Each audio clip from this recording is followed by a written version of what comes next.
muggy day. Sky's gloomy, air's all wet. Oh, man. At least let me finish my sentence. Ugh. Ugh. Cold, cold, cold. Oh.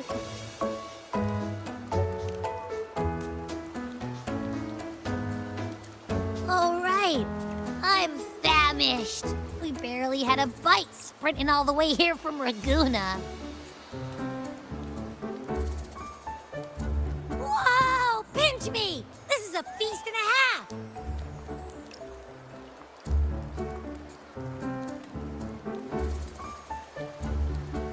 Hey, Rover. So, we did bring enough money, right? I mean, we kind of rushed out without grabbing anything. Oh, that? Don't worry. Money's not an issue. Augusta made sure we're covered. All our food and lodging here in Septimont is billed straight to the Ephor's palace. But I think the owner might have overdone it a little.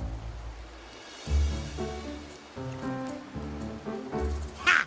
Better get used to it. You're the champ of the Great Aegon.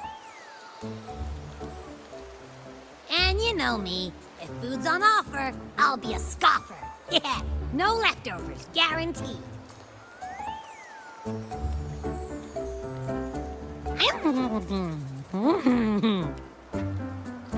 Free stay, free meal. This Ephor really knows how to treat guests. Maybe we should, you know, hang around a bit longer.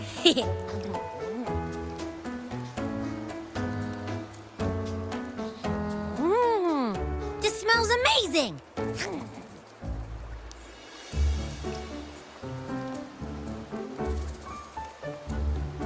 Abby, what do you think Imperator wants me to find? If Cardathia is right, the last clue should be somewhere on the Sanguis Plateaus. We're so close to the finish line, just one step away. But our pace is slowed. Relax. We're already back in Septimont. What's the rush? I remember Lupa said there's this weird blight cloud hanging over the Sanguis Plateaus.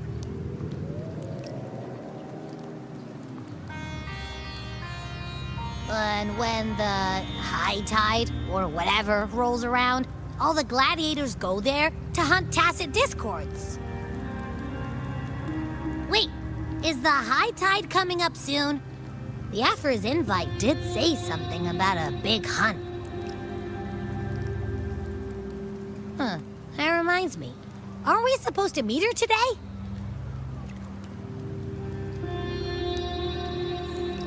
A messenger came this morning. Augusta is dealing with an emergency, so our meeting's postponed. It looks like it'll be a while. An unexpected change. It's throwing everything off course. I don't like the feel of it. And why me for this hunt? If it's about the Great Aegon, the messenger said none of the other gladiators were invited.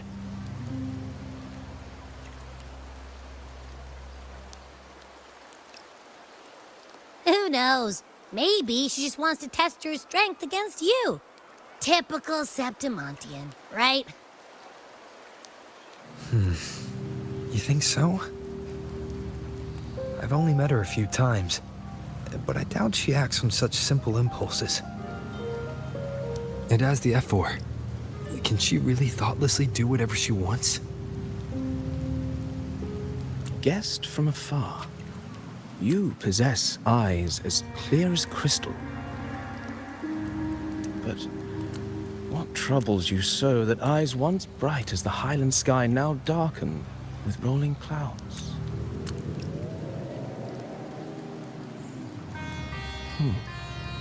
A warrior who walks the blade's edge does not falter over trifles. The clouds, if I may guess, are cast from the throne. At the peak of Capitolini Hill, beneath the pale walls of the Ephor's palace, secrets lie buried. And the most intricate among them are those born from the pursuit of power.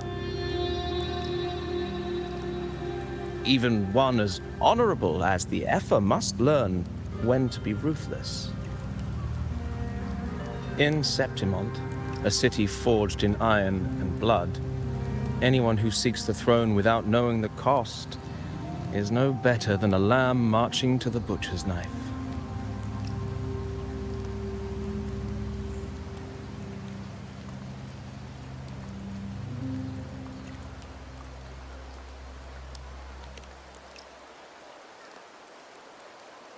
I am Nestor, a traveling poet.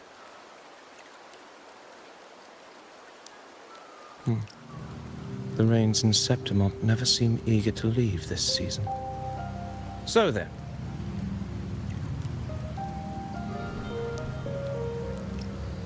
If you are curious about the Ephor, then allow me to say that nothing would honor me more than to offer even a modest service to the champion of the great Aegon. Wait, how do you know he's the champion? And all that stuff about the Ephor, too. Oh, your eyes. Were we talking too loud? To see and to hear are but two of the many ways to perceive. Trusting the senses is a habit, a natural expedience, but not the only option. Truth be told, I've been gathering inspiration for my next epic, and its protagonist is none other than Augusta, the Ephor of Septimont. That's why I speak of her with some familiarity. I have a feeling your tale with her will soon be written. And knowing more about those who walk alongside you is rarely without its benefits.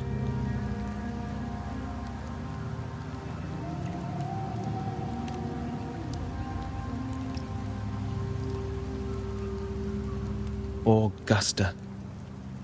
A girl of humble birth, a resonator of modest talent, a commoner without noble patronage. And yet, from the den of wolves that is Septimont City, she rose and eventually claimed her place. Just like the burning sun was once a cloud of dust.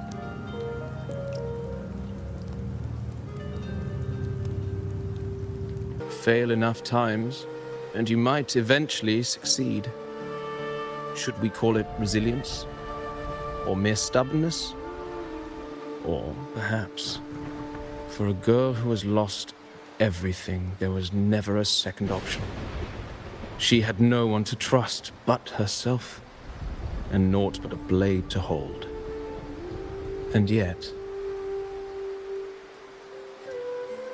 as the first stanza of an epic, this is nothing extraordinary. Since the Lament, across the scorched lands of Solaris, I've heard this story repeat itself, again and again. Greatness. Yes, our era has certainly seen it.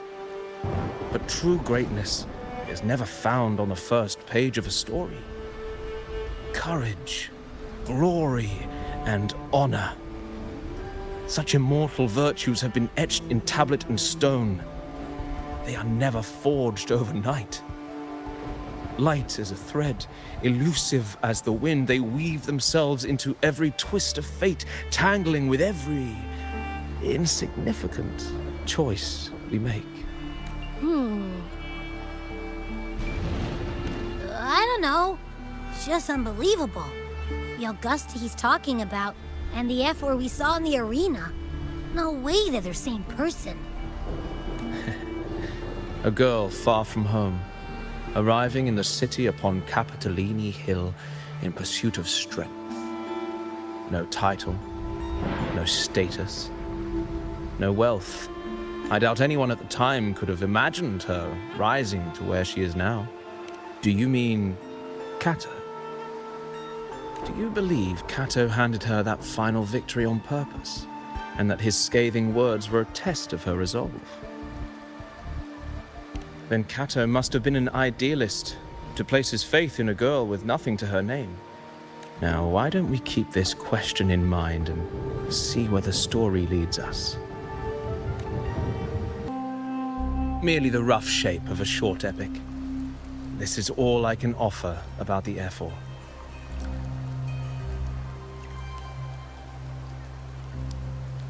Now, as a listener, what do you make of my narration?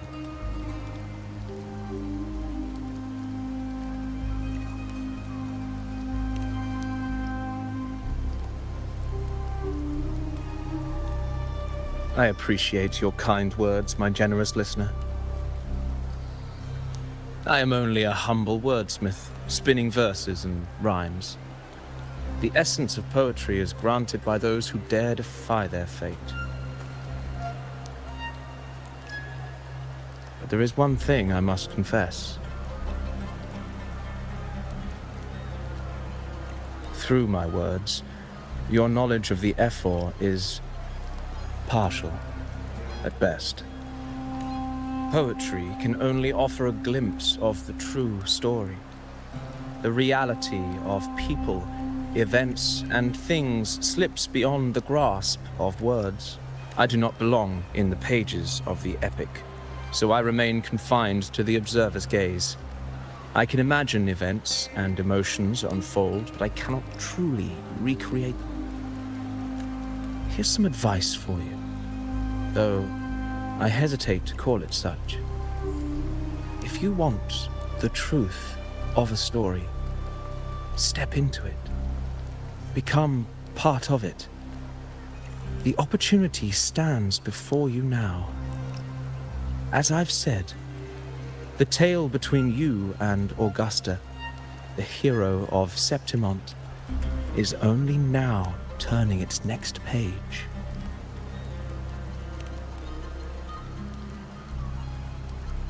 It's not difficult to see. Fate flows like the stars, tracing their course. Your destination is written in the steps you take.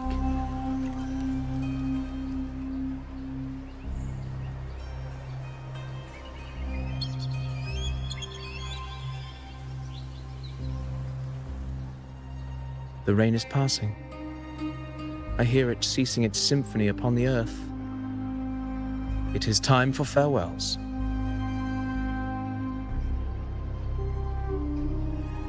Before I leave, may I ask you one last question? What is it that has lifted Augusta to the seat of power? What is it that makes a ruler?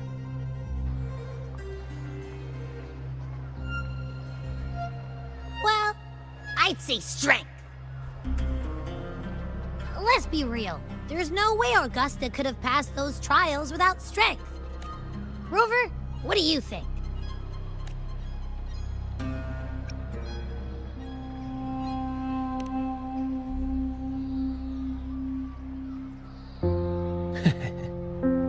You needn't rush to answer now. Keep it in mind as you continue your journey.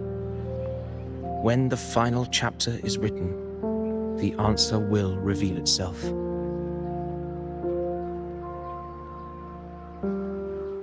Farewell, my friend. Our paths crossed by fate and by chance. Soon, after this brief encounter, everything about me will be gone with the wind. But you, your epic continues.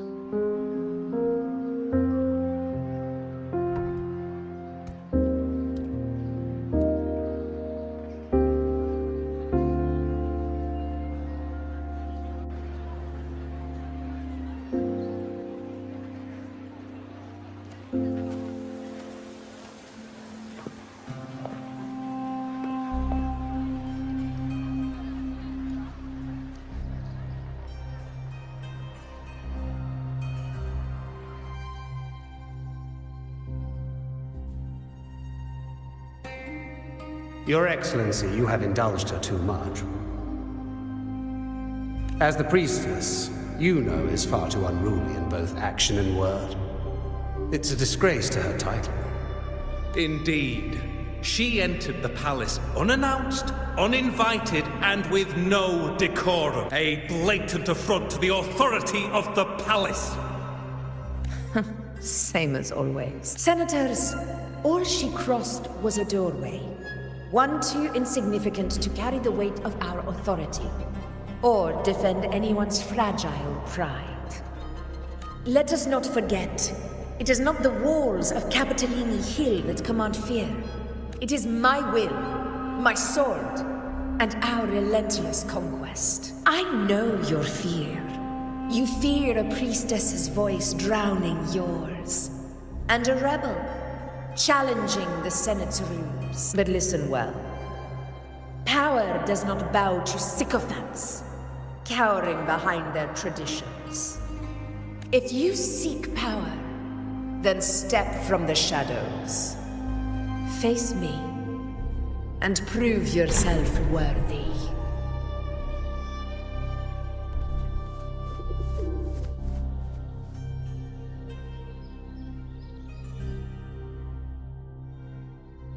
Took you long enough, Augusta. Handling the Senators takes time. You know that. Well, to keep our esteemed priestess from waiting, maybe next time I'll just leave them to their own devices. I'll make sure they record every detail of your feat, and relay it word for word to Grandmother Lilibet. Priestess Iuno. Unruly behavior left Tetragon Temple without permission, and trespassed into the Ephor's palace. I wonder, who will lose it first? Lilibet or you? Let those old foxes report me all they want. If they step into the tetragon left foot first, I'll shoot the left. Right foot first, I'll shoot the right. Hey, I'm with you on that one. The Senate should be reminded now and then that the Tetragon's kindness is not a reason to take Priestess Iuno lightly.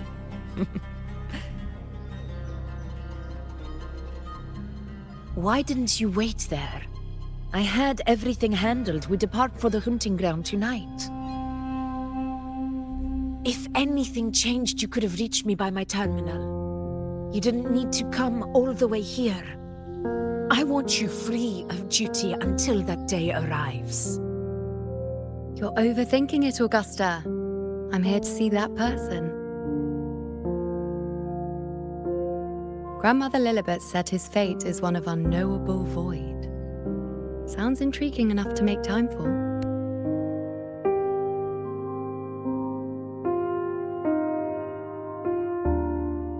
So that's it?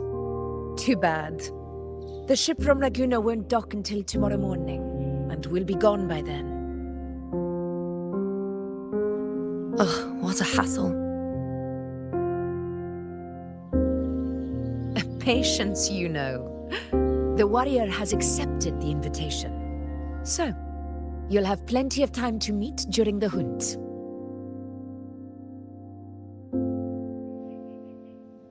Is there something else you want to say? I read Grandma Lilibet's Book of Prophecies.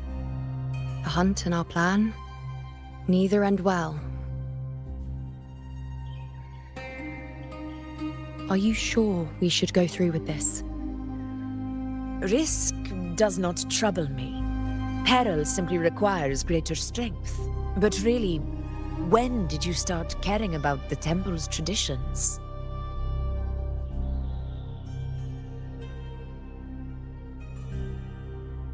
O ye faithless of Septimont, the divinity is enraged. Should your ruler defy their will again, doom shall be your fate.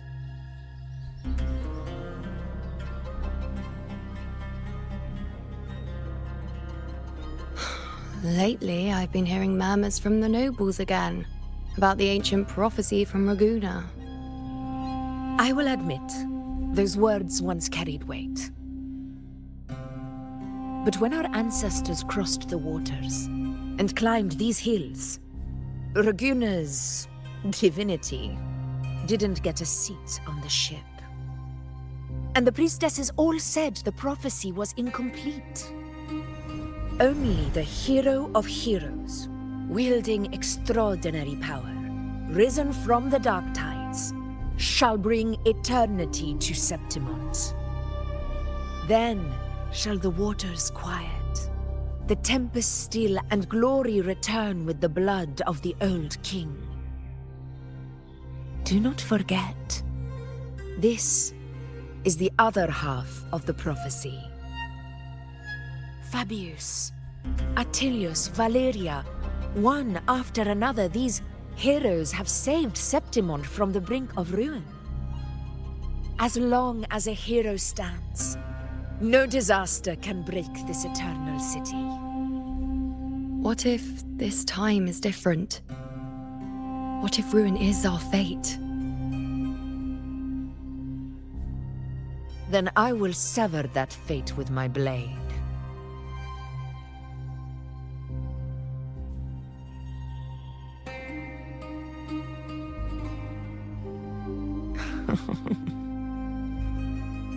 What's so amusing? So, the fearless priestess Iuno can be frightened after all. But it's fine. If you're afraid, don't push yourself. I can handle this alone.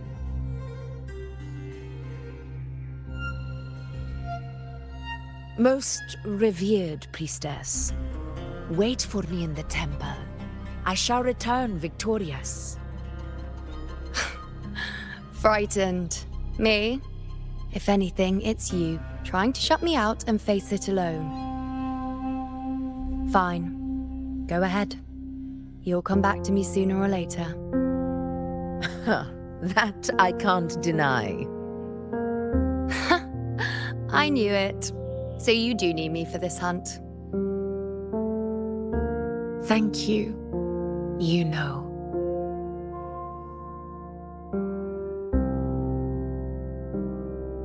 Why are you saying this?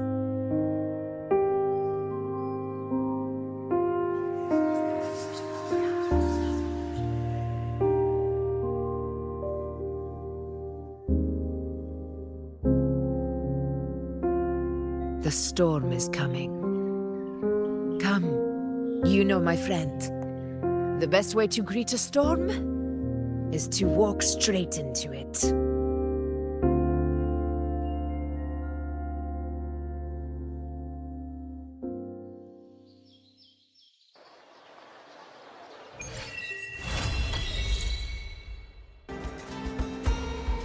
Ooh-wee.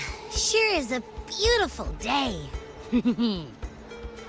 So, any news from the Ephor, Rover? Or are we still chilling like we've been for the past few days? Good day, Sir Rover. I am Damien, an attendant in service to the Ephor's palace. By direct command, I have come to deliver you Her Excellency's personal letter. It concerns a matter of utmost importance.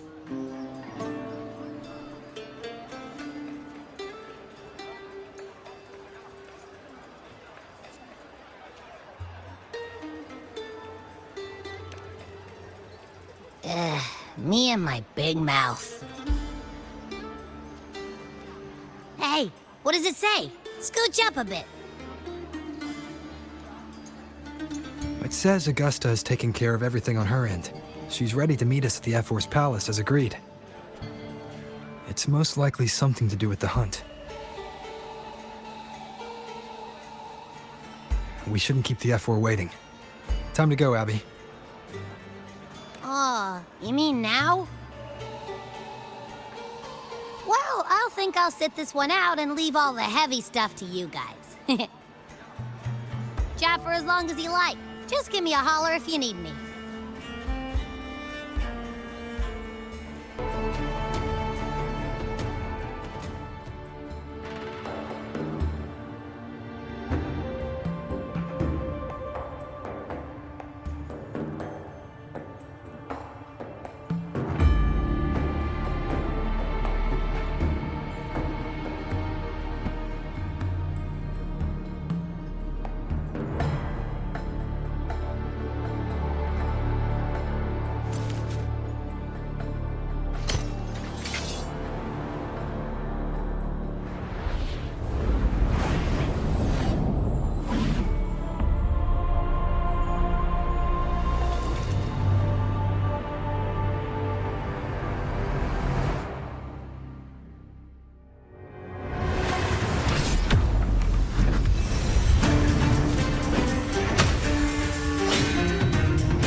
Impressive! I expected a challenge, but your performance far exceeds what I had imagined. Just as I thought, watching from the Colosseum's balcony is no way to understand a warrior's true spirit. Only by crossing blades can I feel the will to fight pulsing through your veins. Come, step closer. Laureate of Raguna, champion of Septimont, favored gladiator of Arsinosa. By the honor of these titans, it is only right you stand by my side. I, Augusta, Ephor of Septimont, offer you my highest esteem.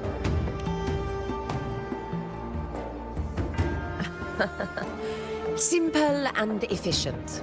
No need for pleasantries. Here we let our blades do the talking. The Septimont way. I have no doubt that you and I will have plenty of opportunities to get acquainted. But that's not why I called you here today.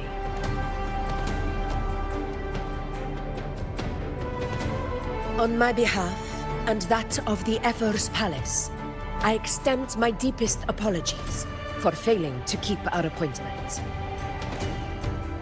I hope this delay hasn't dampened your enthusiasm for the hunt.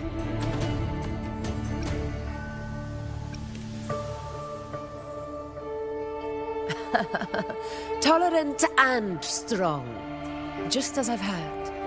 Virtues of a true hero.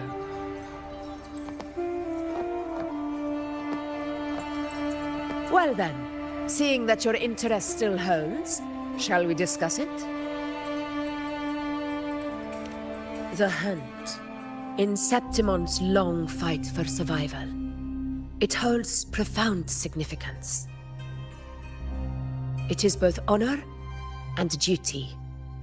For 100 years, countless gladiators have taken up the hunt and met their end in glory. It is no exaggeration to say that the blood of gladiators still burns in every inch of the Crimson Sanguis plateaus. Our ancestors built the defenses that line those grounds. To this day, they stand as the front line of Septimont's resistance against the Dark Tide. You've surely noticed the lingering blight cloud that hovers over the Sanguis plateaus. Since the first Dark Tide outbreak in Rinasita, that place has become a breeding ground for its horrors. As you've no doubt realized, our prey are tacit discords, born from the Dark Tide. Only those who desecrate Septimont fall beneath the gladiators' blades. The high tide is upon us, and it will be a storm like no other. My hunting party requires unstoppable warriors. Sacrifices are inevitable, but I believe you will be a banner that stands unbroken, Rover.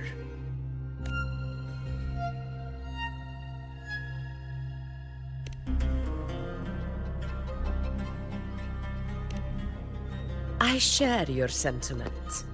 Septimont takes pride in its many remarkable gladiators, but you are exceptional. A grand hunt awaits us, and my warriors and I long to do battle alongside a fighter such as yourself. Of course, the will of the extraordinary deserves to be heard.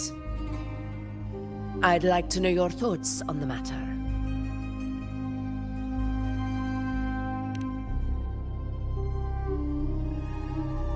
A straightforward answer. I like it. As for this goal of yours,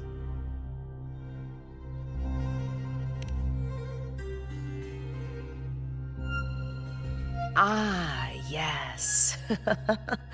The Journeying Paradise. I've heard that laughable name before. A pity the hunt was made to shatter that little fantasy. As for the Sentinel's relic, go to the Earthrend Wedge.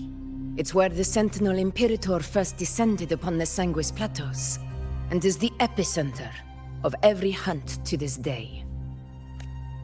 However, due to its significance, not even Septimont's highest officials are permitted near it. But if that is what you wish, say no more. I will make it happen. The trust I place in you stems from your recognition of my character. I admire your honesty, and I will honor it to the fullest. Only those bound by trust can go the distance together. I look forward to the hunt ahead. It honors me to journey by your side.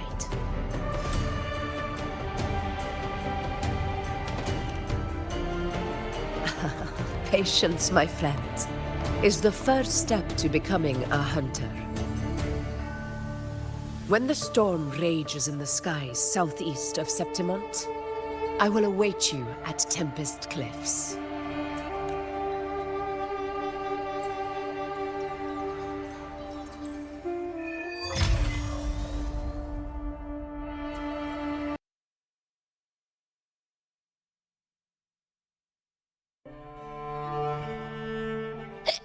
Ugh, can't eat another bite. That's another full stomach for Abby. Huh? Hey, Rover? Look, over there. That's a storm, which means it's about time to meet up with Augusta, Tempest Cliffs. I remember that's where she told us to go. Well, you better hurry. Same as always. Call me when you need me, and I'll be out in a flash.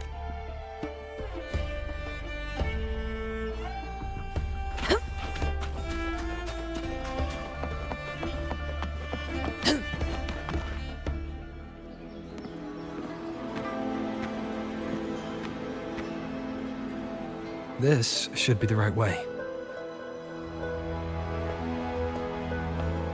If you're heading for Tempest Cliffs, head east. This path will take you straight to the Courtyard of Glory.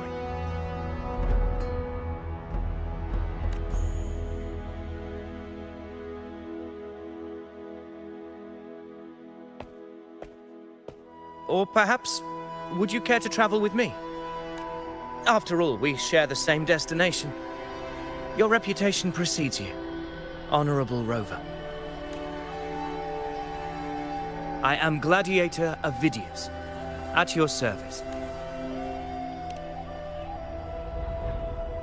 Gladiating and hunting are the very pillars upon which the glory of Septimont stands. I believe no gladiator would refuse such an honor if invited.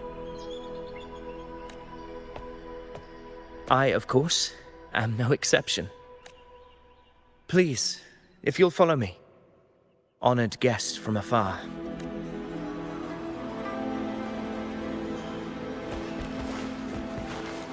Augusta spoke of the great surge we're about to face. The Ephor speaks the truth.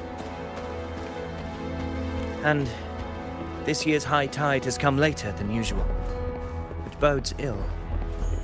It's a shame even the sharp ears of the Senate could not chisel through the high walls of Tetragon Temple to hear the whispers beyond.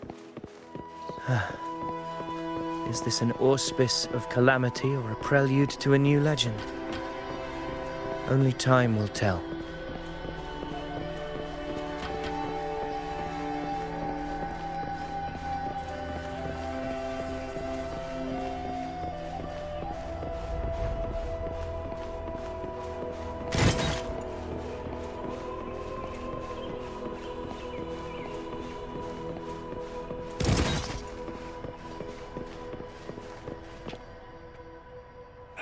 Come on, give me a hand. Did you hear? More behind. This one's serious. Not like that. Like Set. Yeah, almost ready. The pleasure of escorting you to the Ephor has been fulfilled. For now, my duty ends here. From here, we march onward to the hunting grounds, where the dark tide's creations may await us. When the time comes, it will be a true pleasure to see your skills in action. Happy hunting. Come, join us, Rover. The horns signal our departure.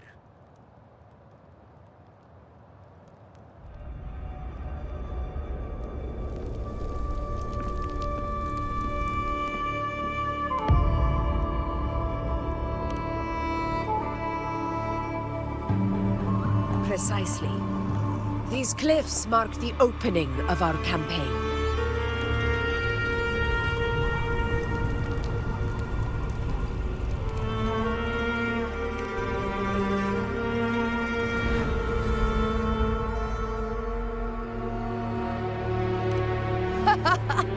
Take courage, my friend. The path to glory will reveal itself under the feet of the brave.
Restless, are we?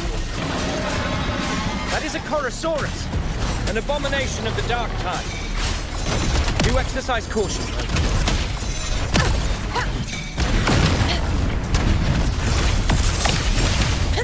In control. Barely felt it. Hopefully this helps.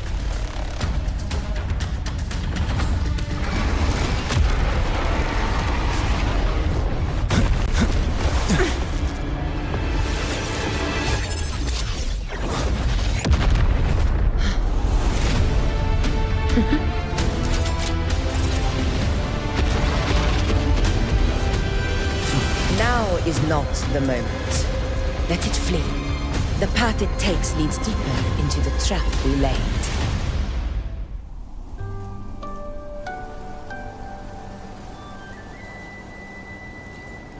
That sound. It's from Hornet. An echo. It's signaling we retire for the day, that's all. Augusta, time to bring your party back to the Hunter's Den. Of course, Priestess. Your arrow couldn't have come at a better time. Seeing that Rover is here, I'll take that as a compliment.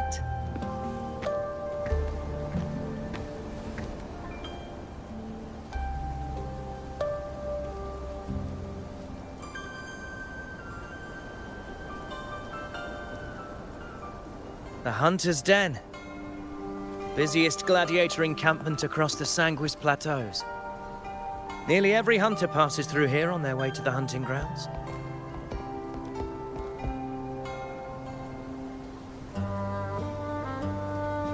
We will rest here before setting off for the next hunt. I must admit, this place is rather magnificent. I suppose my predecessors forsook the peace they ought to have enjoyed just to share this hard-earned land with these hunters. Such magnificence is rightly owed to the temple.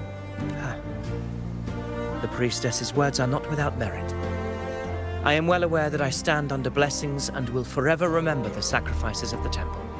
Now, if you'll excuse me, I'll be taking my leave.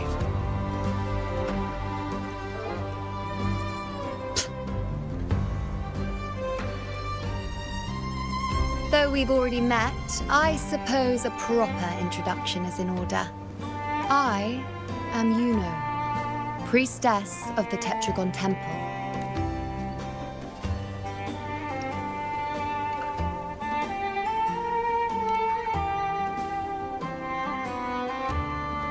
Well, aren't you caught up on things? What you say is true, though I've long since grown tired of such affairs.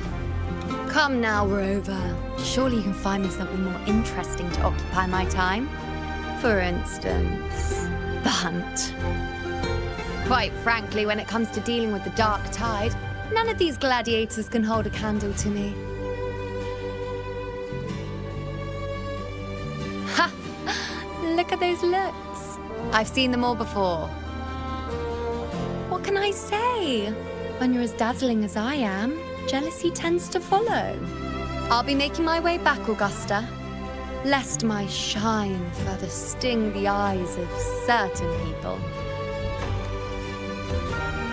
If you find yourself with free time later, consider visiting me at Tetragon Temple.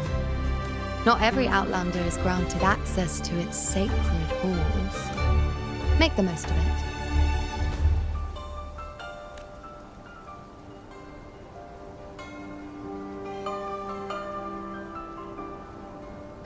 It's rare to see Iuno hold back like that. You must be someone different to her. Perhaps. We do share some common traits. Don't let her unruly side fool you. She is as dependable as they come.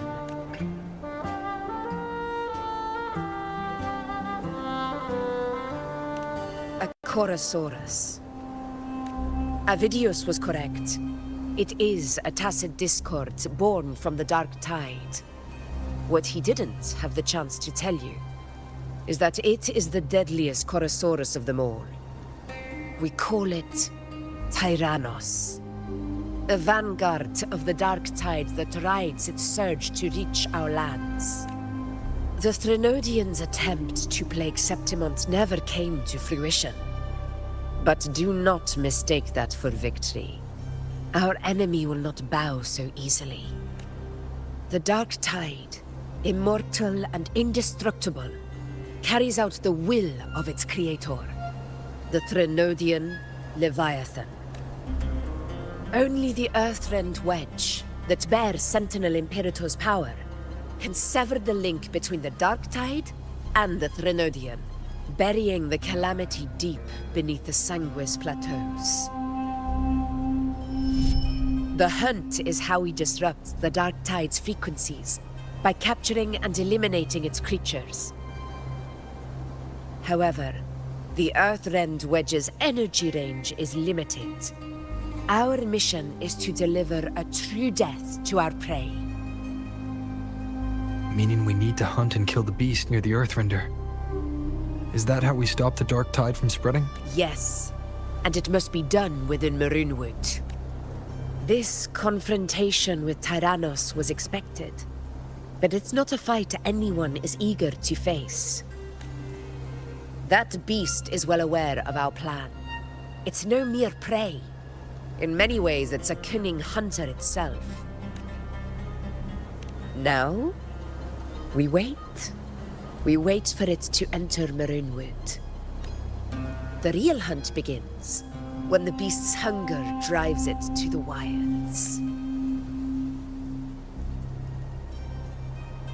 Your Excellency, the Senators request your presence in the main tent. It's to discuss plans for the hunting operation. Looks like I'll be occupied for a while. Relax. Take a walk around camp. The hornet's blare will sound our next departure. It's a sound that can be heard across the canyons. You won't miss it.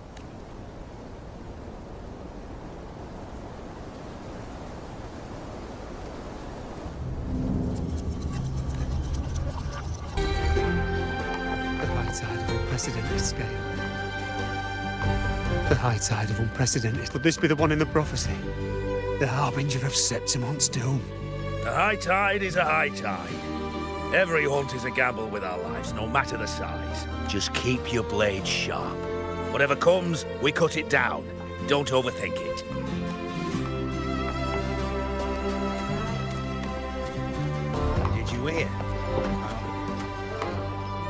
Did you hear about Avidius and the Senate? The power struggle. Nothing new. But going up against Augusta is a steep hill to climb.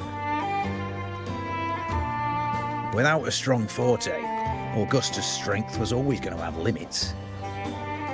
She lacks the extraordinary power mentioned in the prophecies. Hard to compare her with the hero of heroes of the past. I wouldn't put it like that. Knowing how Augusta operates, Avidius would even have risen to prominence if she hadn't allowed it. That kind of grace is the mark of a real ruler. Iuno mentioned visiting her at Tetragon Temple. Got a bit of free time, might as well pay her a visit.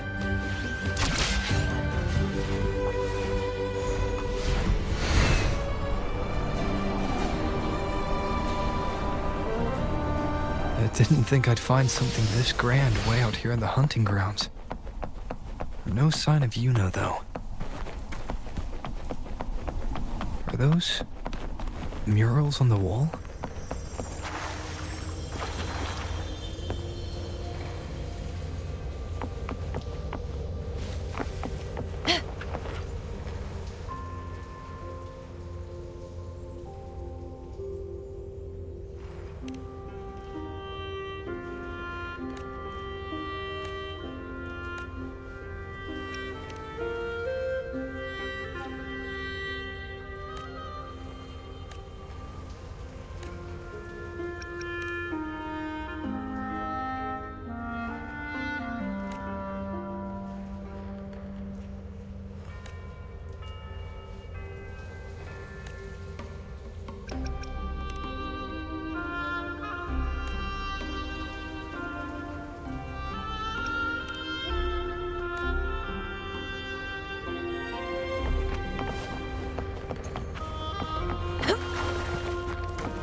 Good day to you, Sir Rover. It seems you too have taken an interest in the temple's murals.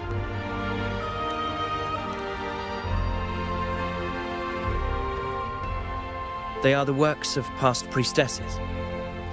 They depict prophecies glimpsed in the sacred flames. Ones already fulfilled, and ones yet to come. In any case, all these murals point to two prophecies of importance. The first is a Ragunasi prophecy condemning Septimont's lack of faith in the Sentinel. Hear this, O faithless ones of Septimont. The divinity of the high heavens has grown enraged. Should your monarch once more stand in contempt of their will, annihilation shall be your fate. The second is a continuation of the Ragunasi prophecy, delivered by Septimont's priestesses. Only the hero of heroes of extraordinary power, risen from the dark tides, shall bring eternity to Septimont. Then shall the waters quiet, the tempests still, and glory return with the blood of the old king.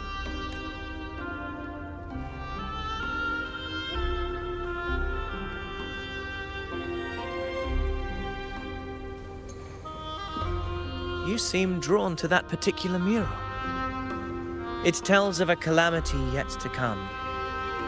And, as always, the hero of heroes, who shall rise among us to turn the tide of fate. Yet the identity of this hero remains a mystery. Coincidentally, much like the absent part of this mural, the prophecy of our victory over the coming disaster remains untold.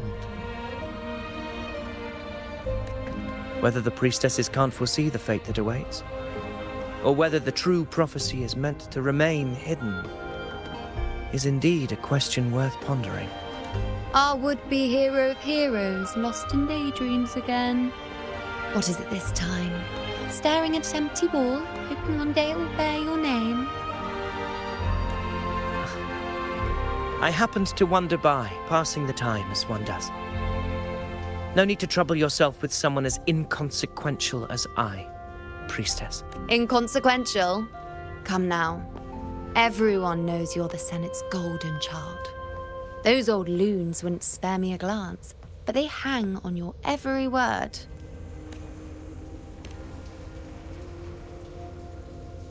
Have you been waiting long? Oh, I can't believe he got to you first.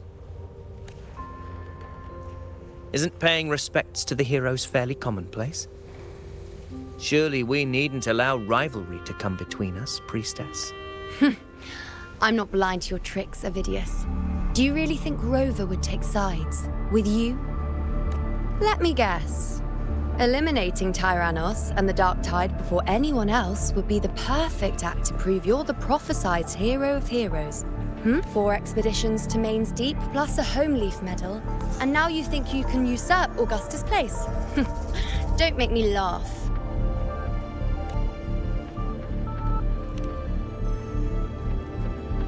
Oh, read the room, will you? Please. I don't deny that I am ambitious and aspire to better my station, but I value my duty to defend Septimont's glory just as equally.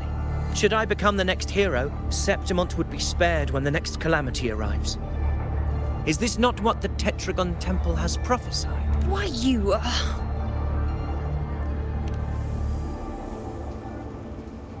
She possesses many qualities worthy of a hero, but she lacks the extraordinary power mentioned in the prophecy. As a Resonator, Augusta offers nothing special. Yet throughout Septimont's history, every hero of heroes was born with extraordinary gifts. She may have the strength to wield a sword, but I doubt her ability to endure pain and the slow, wearisome passage of time like other Resonators. It's a pity that in a city built on prophecy, Augusta is a disruptor of the rules. I assure you, priestess, I will not act from the shadows. If Augusta seeks a fair challenge, I shall honor her with the respect she deserves. Priestess, Rover, I beg your leave. Perhaps we will bear witness to the birth of a new hero in the hunt to come. Well, there you have it. That's the gist of it. Finally, some time together, and now it's all ruined. I don't understand. Given Augusta's prestige, the Senate has no real advantage in seizing power. What's their angle? It all started when Augusta shook things up the moment she became Ephor, especially in rooting out corruption within the gladiators' Aegon while ignoring the senators in the process. Naturally, it ruffled some feathers. Some even accused her of undermining the spirit of gladiating. In reality, they'd just upset their piggy banks got smashed. More importantly, this is exactly the kind of chaos Augusta wanted. That idiot. She even went so far as to say, the citizens of Septimont only need to be loyal to Septimont, not her, Augusta. And then, like it's nothing, she tells me that the Ephor position only matters when a strong gladiator wants it. She's even more stubborn than I am.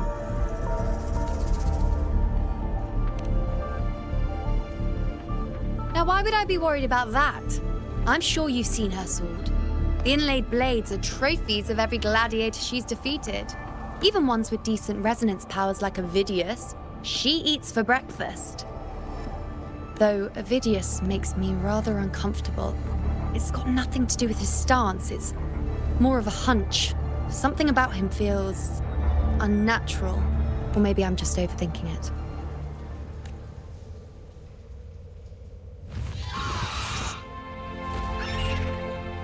It's the Griffrex. It appears our prey has finally come out for some fresh air. We'll meet again later. But next time, I'd like your undivided attention. No distractions,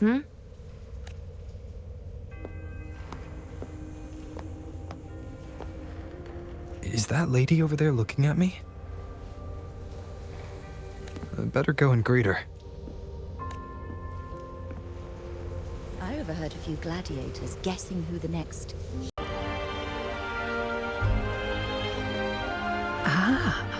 We've been expecting you, roving hero. I see... A void. An unknowable fate. Worry not, my child.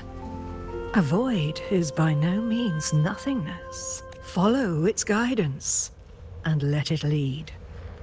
It will open the path to boundless possibility, guiding us through the fog to shores untouched by any before us.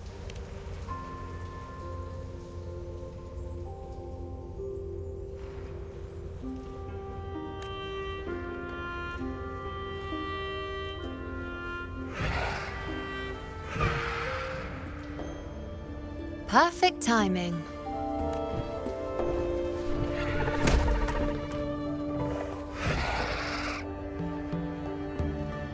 I'll stretch my legs a bit.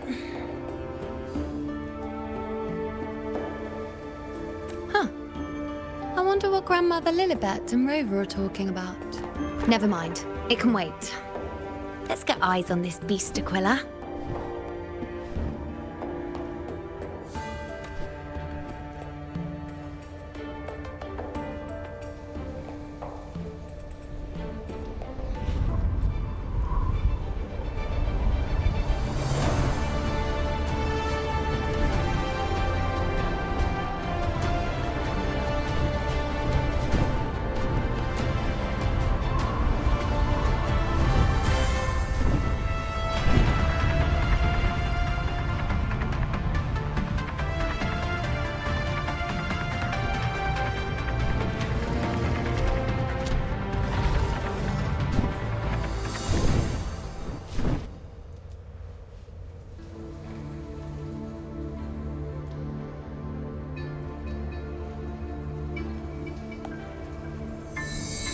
Spirits of the hallowed land, answer my call. May the eternal sacred flames grant us boundless sight.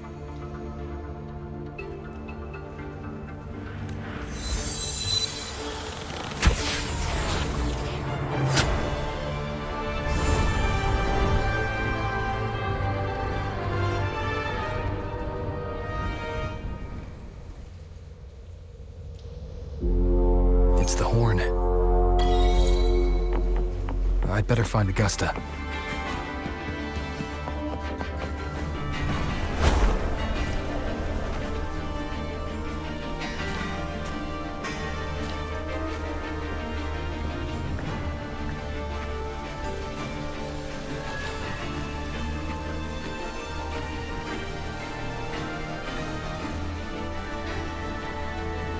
Over there.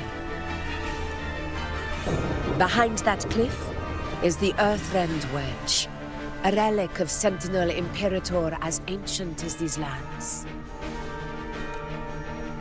The destination of your journey, my promise to you, our shared goal.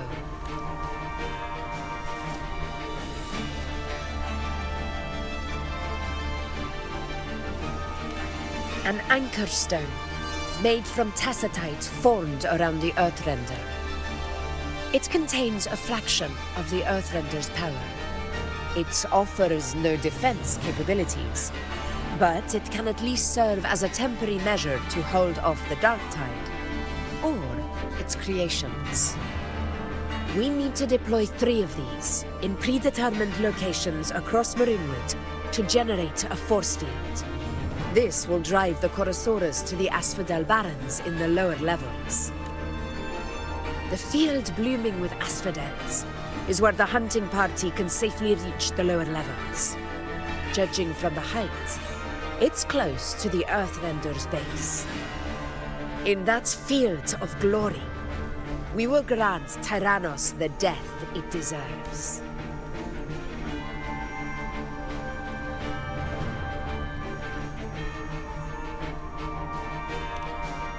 Tyrannos' calling card is the vanguard of the Dark Tide. Our prey isn't exactly known for playing by the rules. Marinwood lies on the other side of these cliffs. That beast has reasoned we're likely to take to the skies on Griffrexes, and has laid an ambush, waiting to drag us down into the abyss. A Chorosaurus that knows how to set a trap, waiting for its hunters to walk right into it. Quite an interesting opponent. Gladiators, march with me to the hunting grounds. Let the sacred flames ignite your resolve. The enemies of Septimont shall bear witness to our might!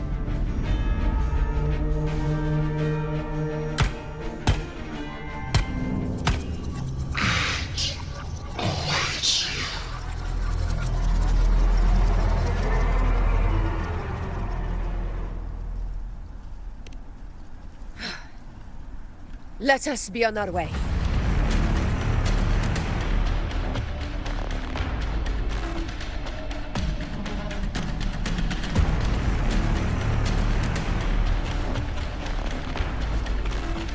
Something's not right. Be on your guard, everyone!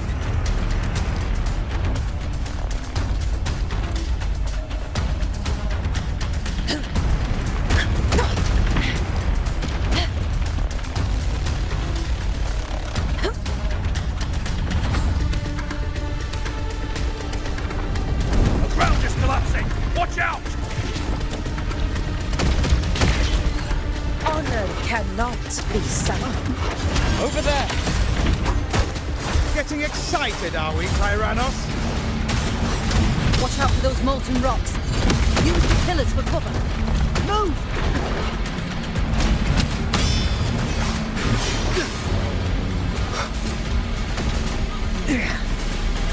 Cunning bastard. Everyone under the ledge, now! We're almost advancing. Victory is still far from reach. We're not in the clear yet.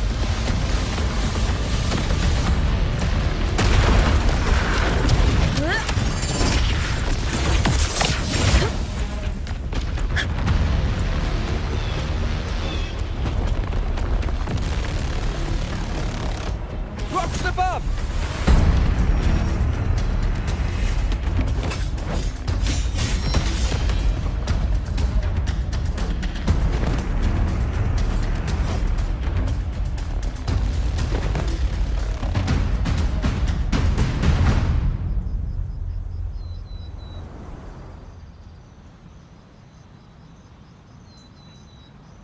This path will take us to the first... Tacit discords. Ah, just in time. My swords had enough of waiting.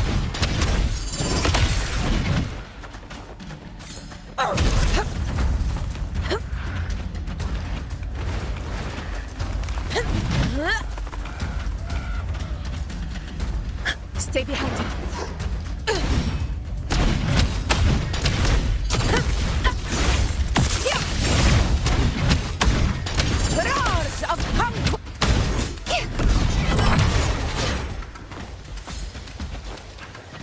Such carnage.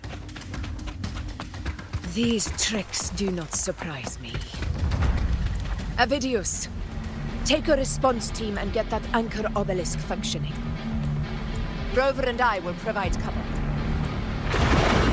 As you command, Your Excellency. Host of slashes. Hopefully this helps.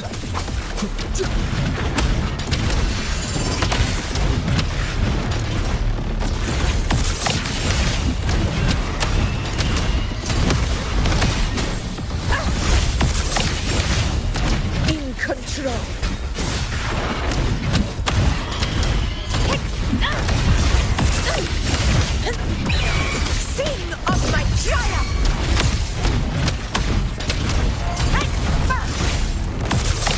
Rulers rule! Winners win! Yeah! My valor never fails!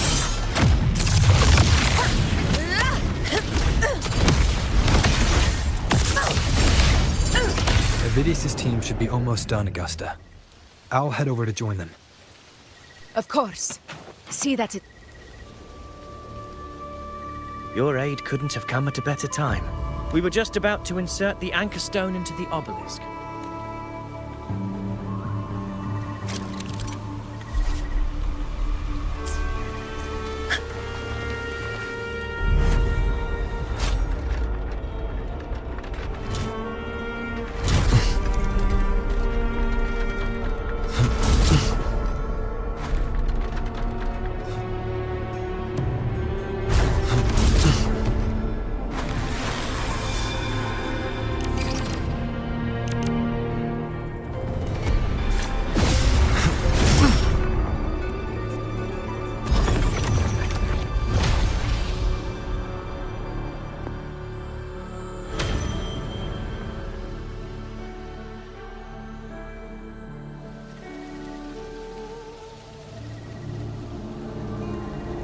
Excellent work, all.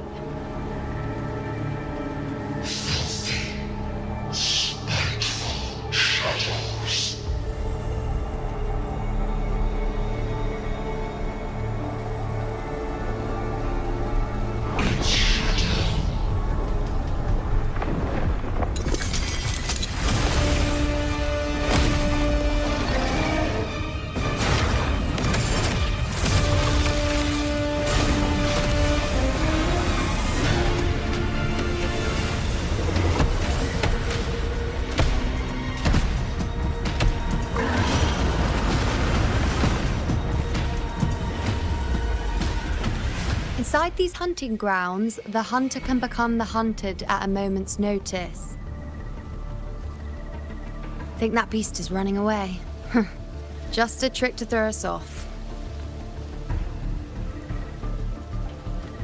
Let Augusta humor its little performance. Beasts who think they've won are always the first to die. Let her handle the Chorosaurus for now. We have more important matters to take care of.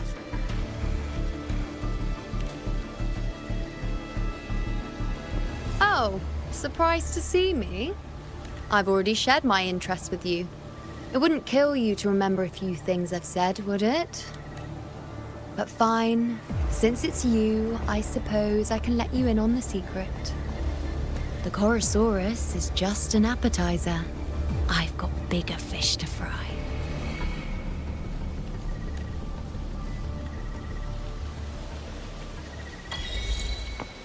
Stay behind me. The next anchor obelisk is on the other side of the plateau. Ah, impeccable timing, my dear priestess. Consider this a privilege, would-be hero.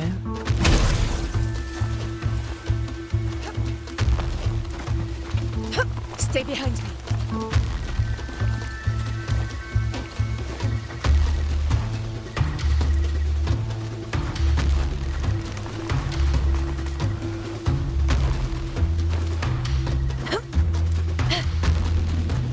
Wingrais are here too, huh? Does that surprise you? Augusta and I prepared it all well in advance. Ride the winds and let's soar over... We've lost sight of Augusta and the Chorosaurus. Let me see your terminal, Rover.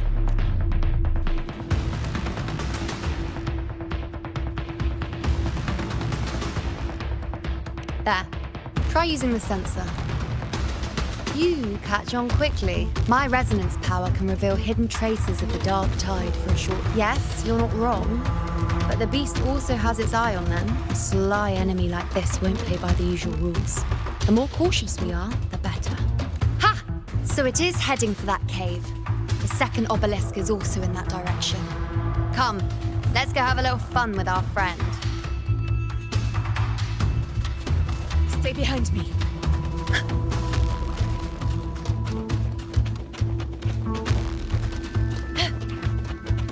This is it. The second Mind the tacit discords. I'd be more worried about yourself, would-be hero. Try not to slow us down. Loading. Fight by my side. Pathetic struggle. Stay behind me.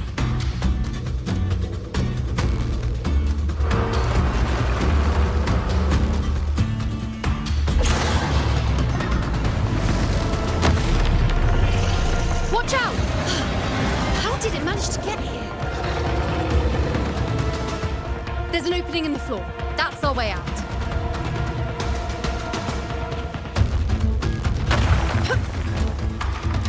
Stay behind. Careful of the rocks!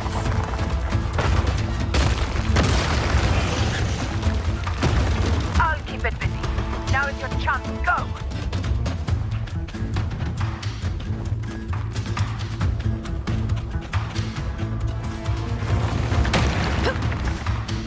Honor cannot be silent. Make no mistake! Your fight is with me!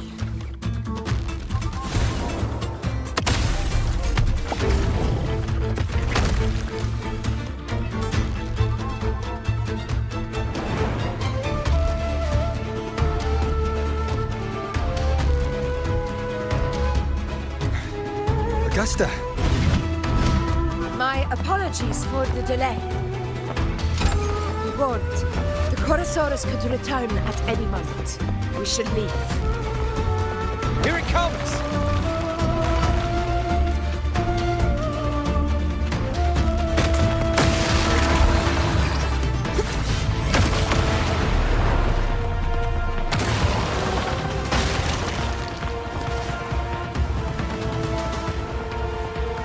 These formations seem solid enough for a quick pause. Tyrannos will not rest until we are... Up there to the left. That stone seems loose. Pull it down, Rover. Honor cannot be silent. Annihilation! Hopefully this helps. Bad time.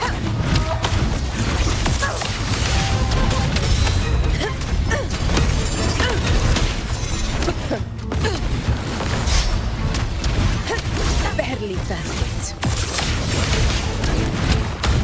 Moment of victory! Wind calls, waves follow.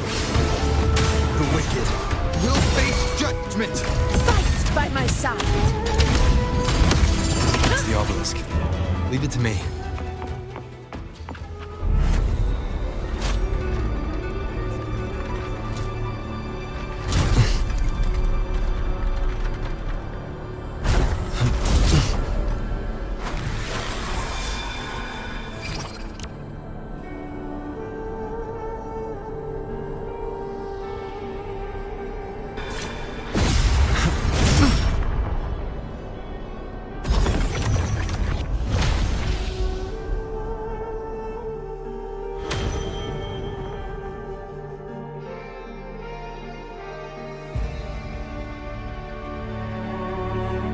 Splendid!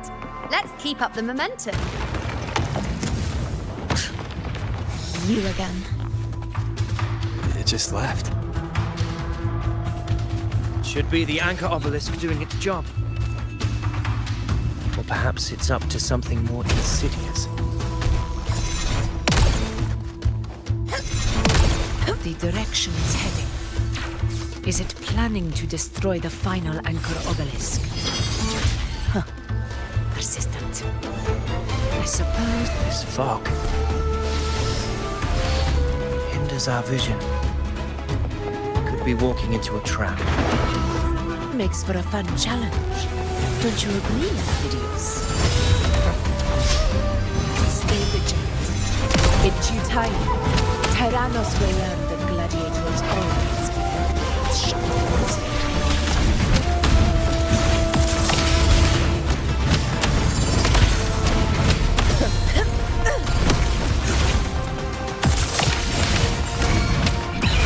The obelisk is right over there.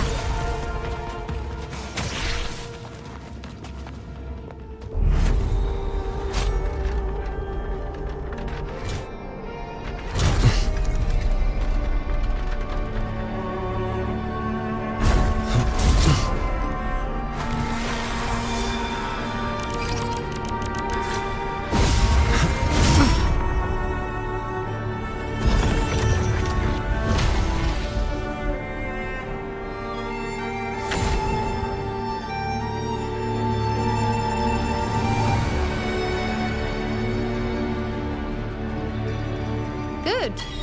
You did well not to disappoint.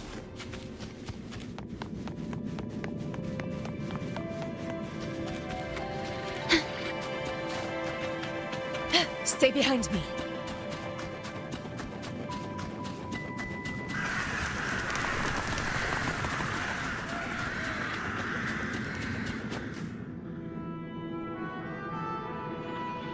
Augusta, Tyrannos is heading for the Asphodel Barrens. The net has been cast.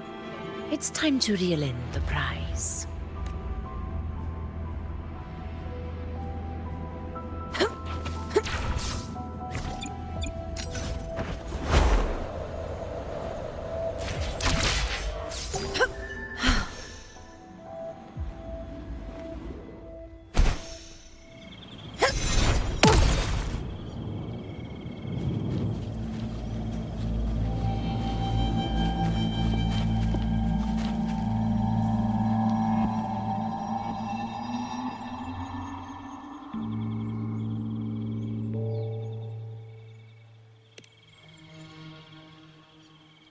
A field of corpses.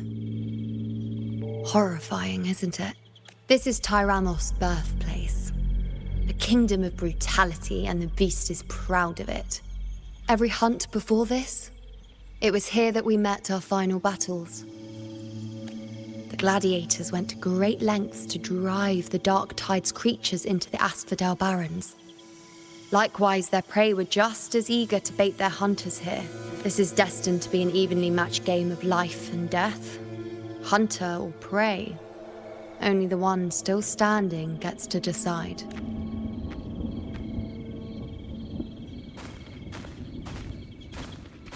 Avidius, descendant of the hero of heroes Attilius, decorated for the 4 crossings of Main's Deep.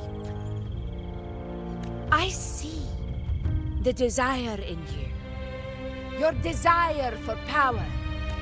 Yet if you wish to be my opponent, then this level of resolve is far from enough. Step forward. Stand next to me, and pursue your desires without hesitation. Let your ambitions burn even hotter. As you wish, Your Excellency.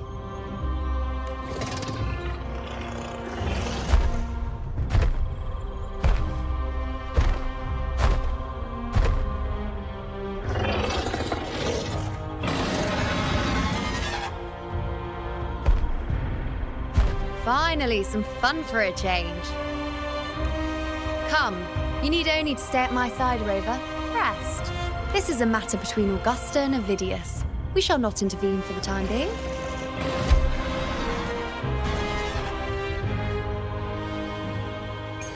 Honor cannot be sullied.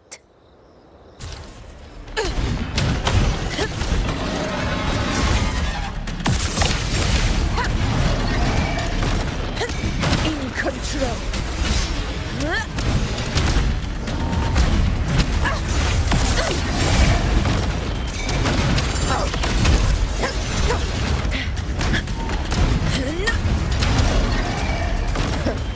Barely felt it. Never back down.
is in place. It will take the bait. That's our cue. We're going after it. All this effort we've put into setting this trap. This gift of ours, it better take it. Nice and obediently.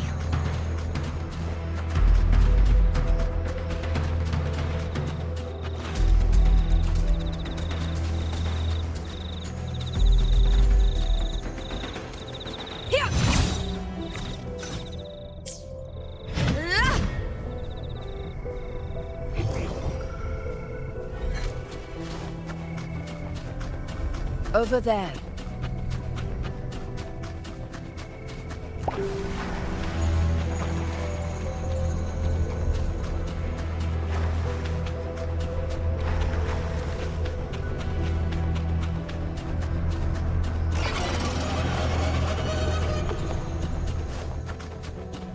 Stay behind me.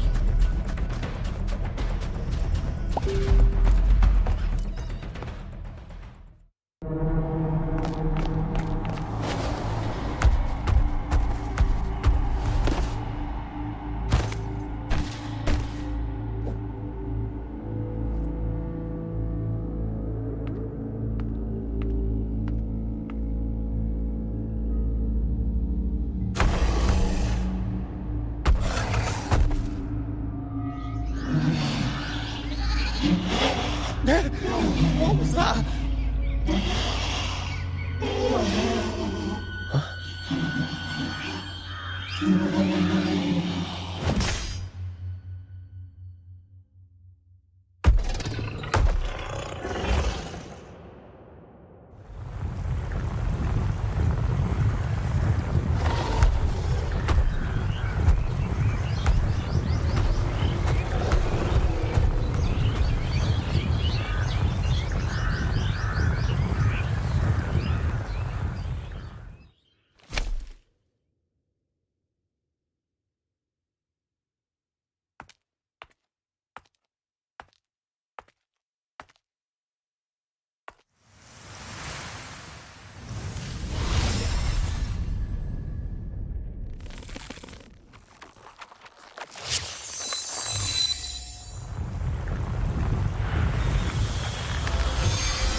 Now!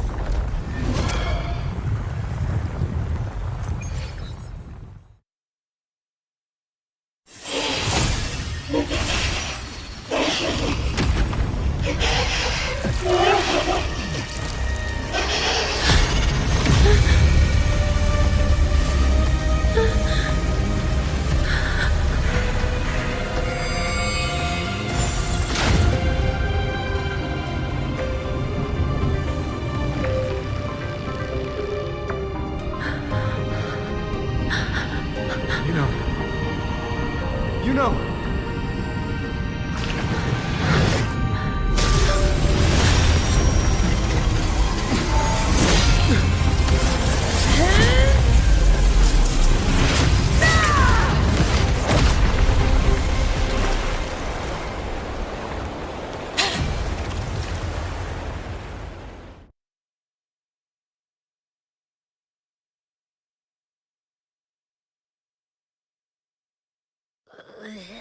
What was that about?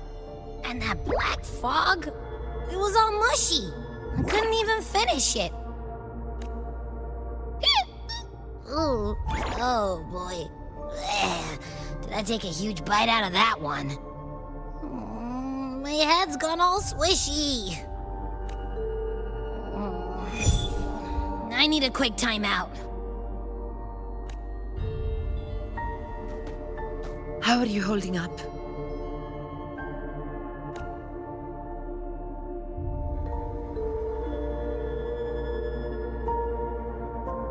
Augusta. Augusta.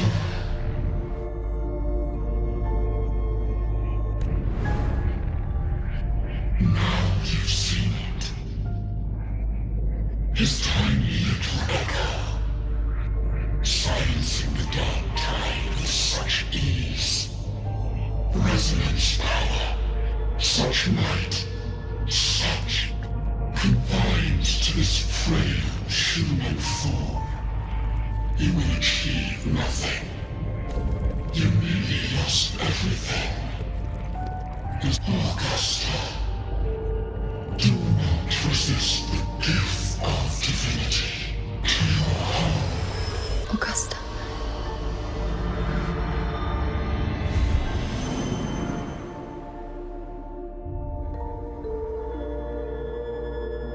Augusta.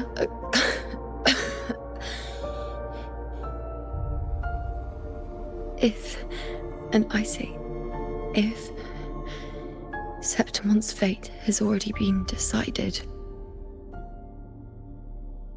would you continue to fight?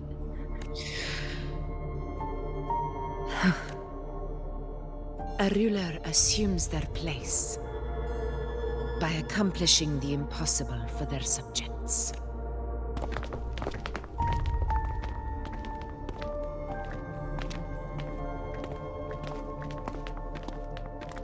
It isn't safe here. I'll lead a team and escort everyone to a temporary camp not far from here. But before that, I must ensure no one is left behind. You go ahead, Rover. I am entrusting Iuno to your care.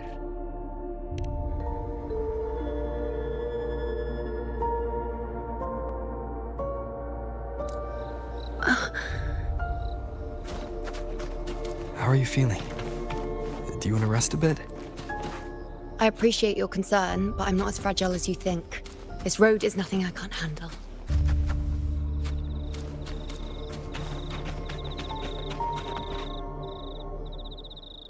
You can set me down here.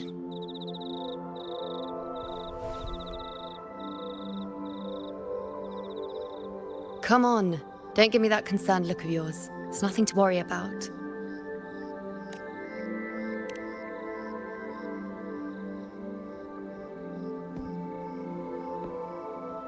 Wait. You have questions. Don't pretend you don't. Well, spit it out. It's only a minor injury. I can manage.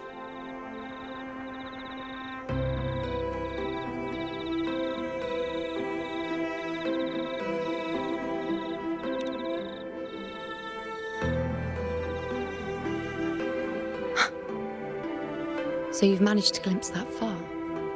Or is there more? Just how many more surprises do you have for me?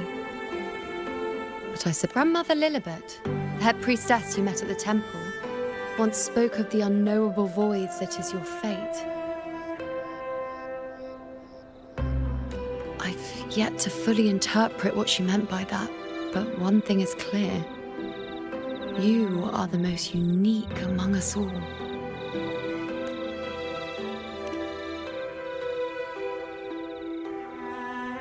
They were, as I once perceived through the sacred flames, the fate of Septimont. Just as you saw, the dark tide will bring destruction to Septimont, and I don't know whether Raguna's predictions are actually true, but fate has given me no response but sorrow. Though I would deny it to the end, as it is now, I cannot ignore it any longer. The dark tide is a force to be reckoned with. Its terror lies not in the illusions it shows or the lies it spins. Rather, it uncovers the parts of us we hide the most carefully, the parts of ourselves we least wish to face.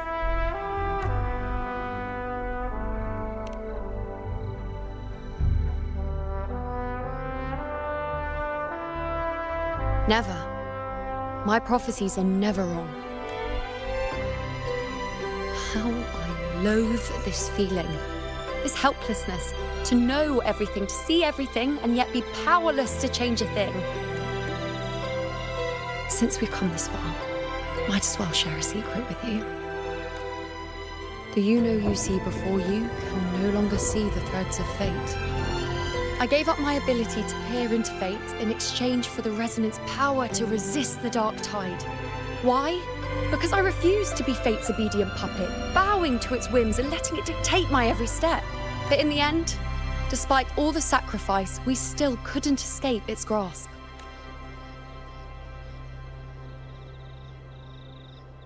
The dark figure we faced in Asphodel Barrens was, in fact, an embodiment of the dark tide. We call it the false sovereign. Unlike other dark tide creations, it can devour and reshape the scattered powers of its maker. I'm unclear how things will unfold, but I'm certain it's the source of evil that will bring about the fall of Septimont, just as the prophecy foretold. Before this hunt, Augusta and I investigated such dark tide irregularities at the Sanguis Plateaus. We then formed a plan to take advantage of the Sovereign's nature, using the Chorosaurus as bait to lure out its imperfect form. Maybe this way we can rewrite Septimont's tragedy before it even begins. But as you can see, we failed. I do not know. Fate doesn't lie. Perhaps death is the only choice we're given in the end. But knowing Augusta, I'm sure that fool would fight till the bitter end. There is one thing I'm not certain about. For reasons I can't explain, the fate shown to me by the dark tide feels different from what I remember. What is it exactly?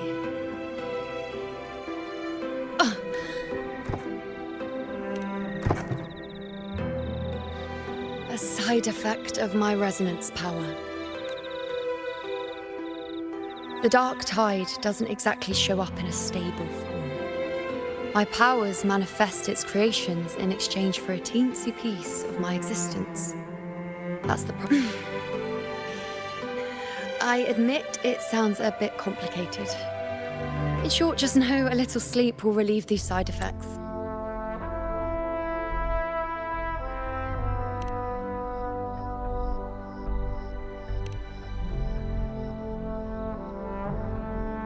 A fair point. Once I've recovered my strength, sorting out these questions will be as simple as a flick of a finger. Oh, by the way, take this.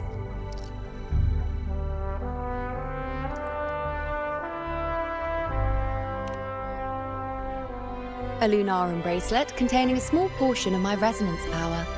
It was passed down to me by my predecessor when I became a priestess. It's quite dear to me, you know, so be sure to take extra good care of it. And don't expect there'll be a spare if you lose it.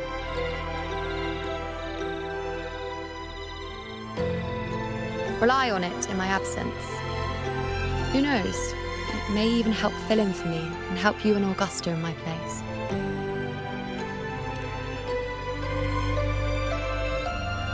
Now, why would you say that?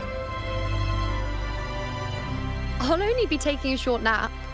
Don't you or Augusta even dare think about leaving me behind, is that clear?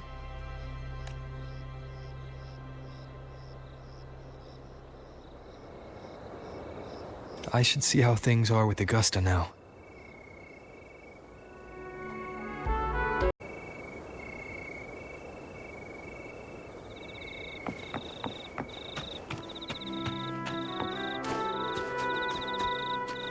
Stay behind me.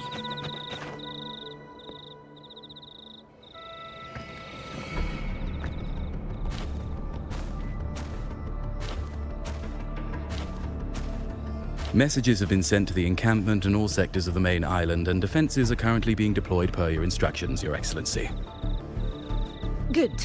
Ensure timely reports on any new developments. Yes, Your Excellency.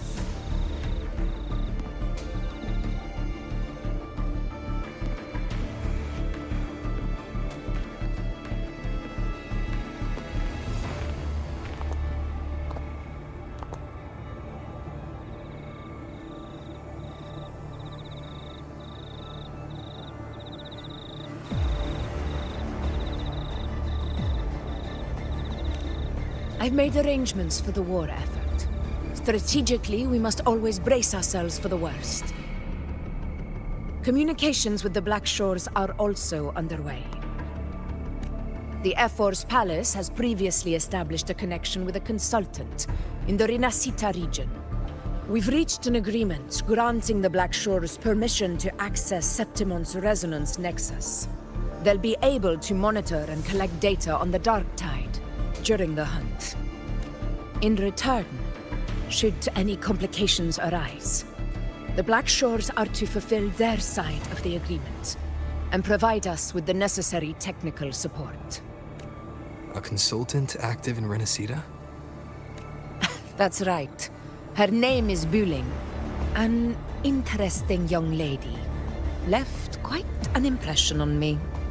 Huh. So it is her. Why don't you let me handle contacting the Black Shores, Augusta? We talk from time to time. It'll help make things smoother for us. Of course. I'll leave it to you then.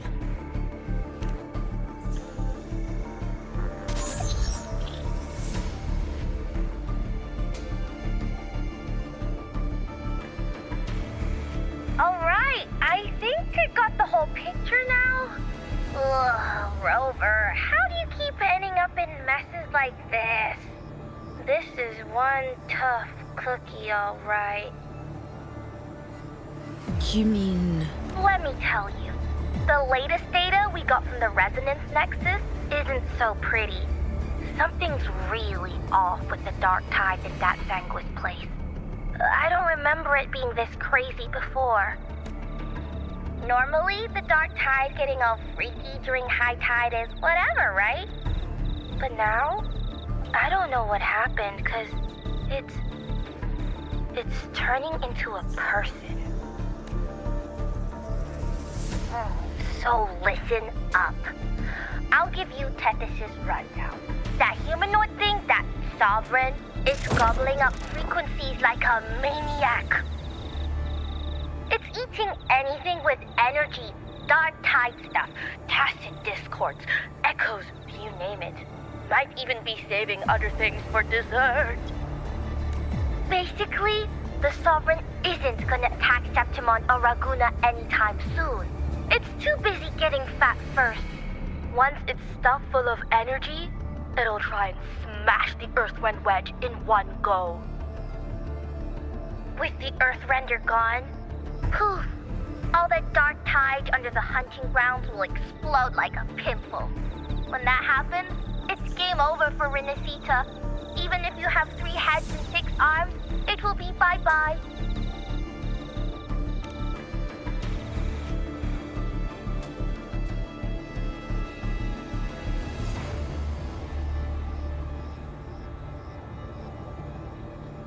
But Smooth Moves team, cutting through the clutter, I see what you're doing.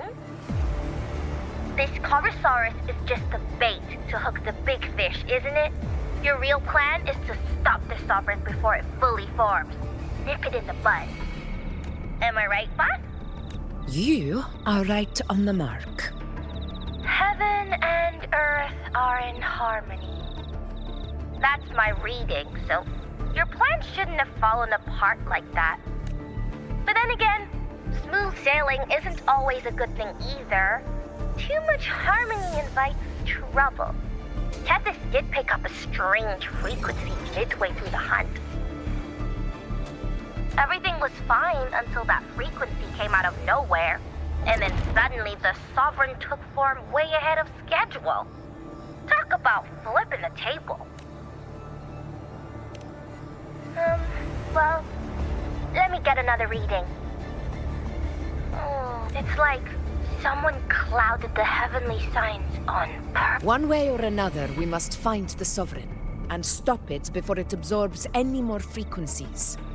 This might be our only option for now. That's right. Supernatural powers or not, the Sovereign can't escape good old Tethys. Let me see. Yup. It's wandering in an area with a whole lot of other frequencies. Looks like it's east of the Sanguis Plateaus. Yeah, that place has lots of dark energy. Bet many tough people died there. Murmur's Town. Understood. I will stop it in its tracks.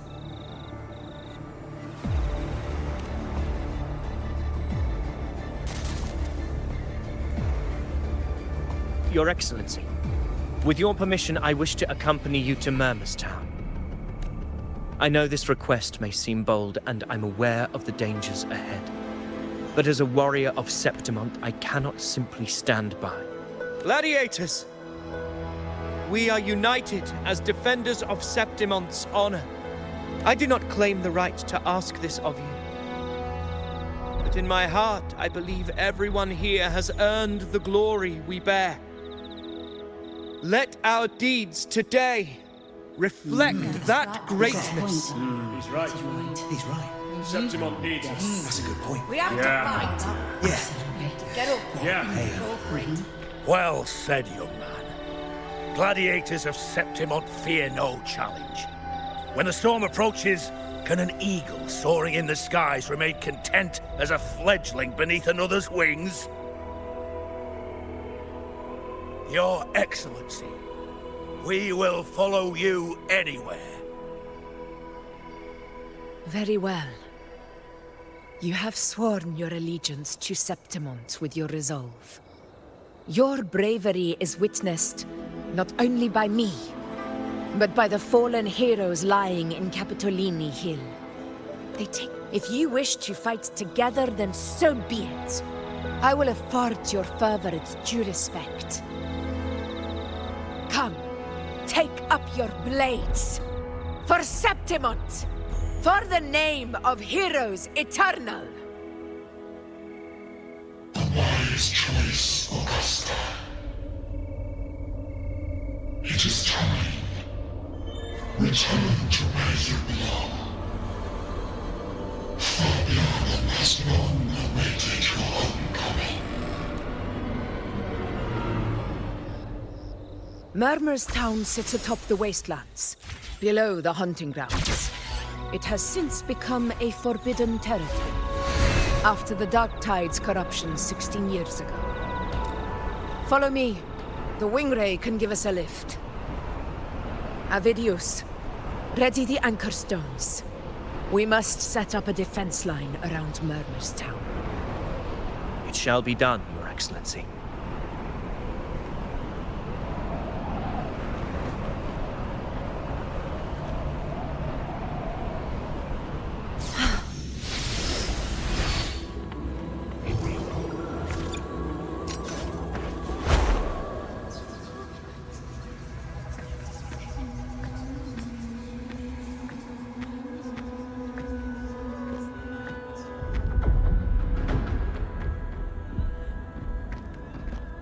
The wastelands. I never imagined that after 4 years I would return to this place under such circumstances. How did this place get like this?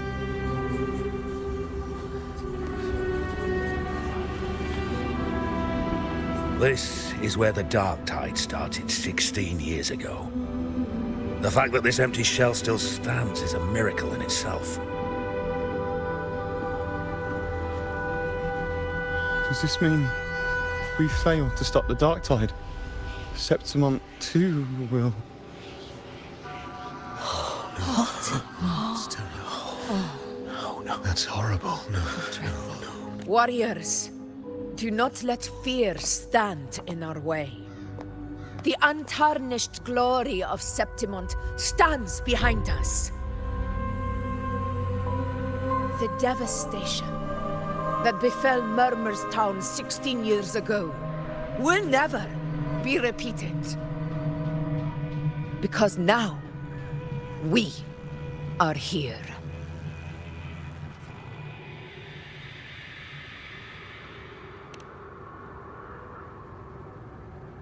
The Sovereign won't make things easy for us. Any rash action before we can confirm its location and status would be unwise. Your command is our duty, Your Excellency. We will deploy anchor stones around Murmurstown, and I'll personally see that the perimeter stays undisturbed.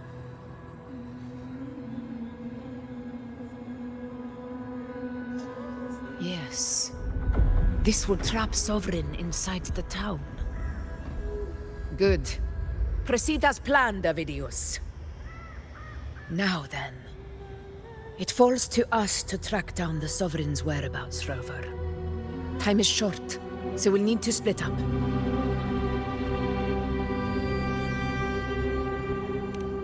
Keep your guard up! Those hollow figures do not be fooled by their stillness. Those are just the shell. And watch for their songs of corruption.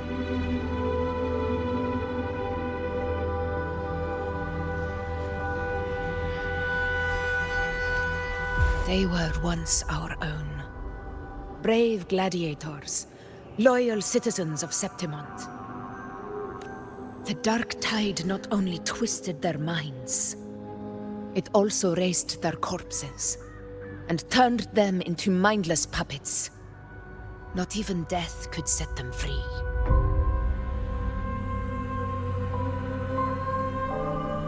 Mark my words. It will pay for this malevolence. You take the upper area, Rover. I'll take the lower one. If you spot any signs of the Sovereign, or run into trouble, let me know right away.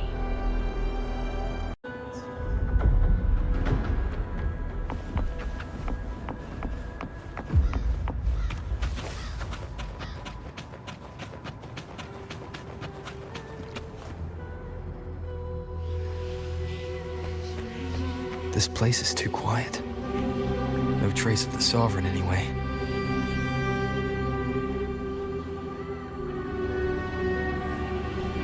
Hey, Buling. Can you help me track down the Sovereign? You got it. Give me a sec to scan things.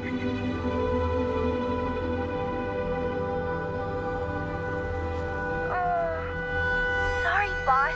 The frequencies around you are all over the place. I can't get a clear reading. The Sovereign's a slippery eel, eating up every little frequency like it's popcorn. Now the Tethys system's got nothing to work with. It's playing hide and seek with us on purpose. What trouble?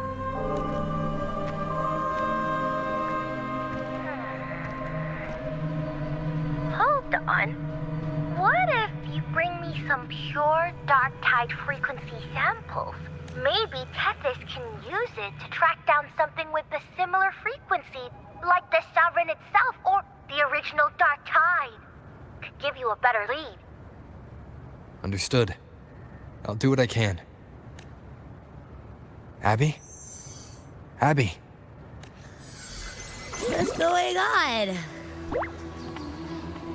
Ugh, I'm so sleepy.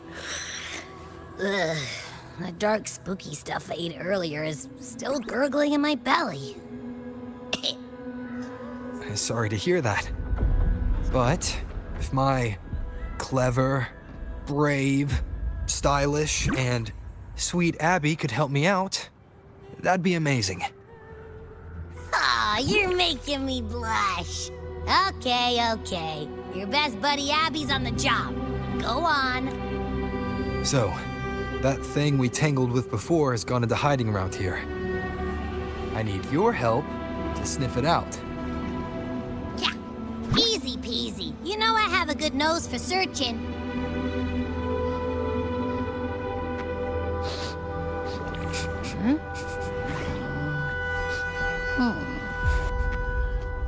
Find anything?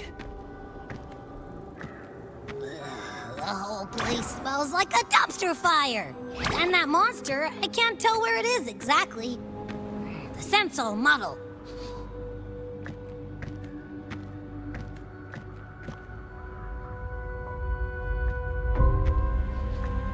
There's something weird over there.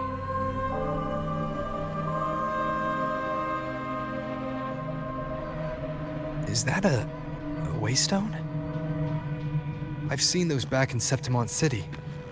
They're like signposts for Outlanders. All right, let's check it out.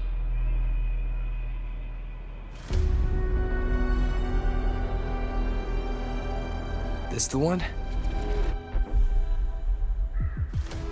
Yep, this is it. Its right arm is missing. Isn't it supposed to be pointing in that direction? I guess. It wouldn't be a waystone if it didn't show the way, right? Hey, something just flew by that way. It's that muddled scent again. Come on, we gotta catch it.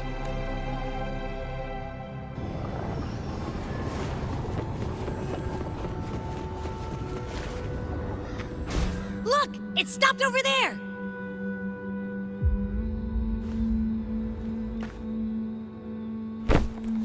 It's gone. Is it hiding among those strange statues over there? Wait, are they singing? They must be the hollow figures Augusta mentioned. And that song. No, I can't get any closer. Maybe I can split off the Dark Tide's influence.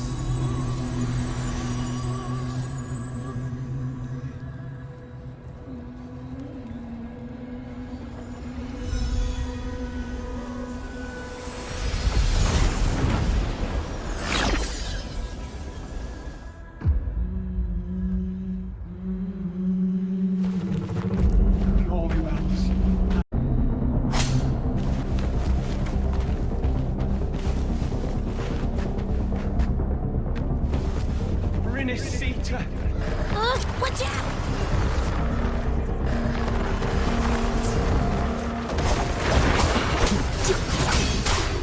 Hopefully this helps.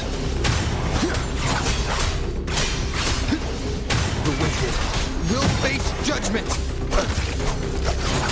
It worked. Nope. That troublemaker's off again.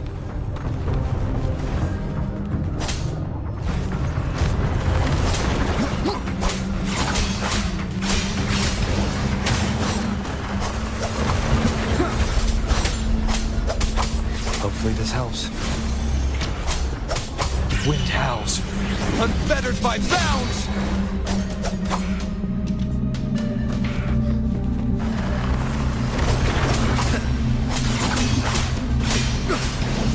The wicked will face judgment!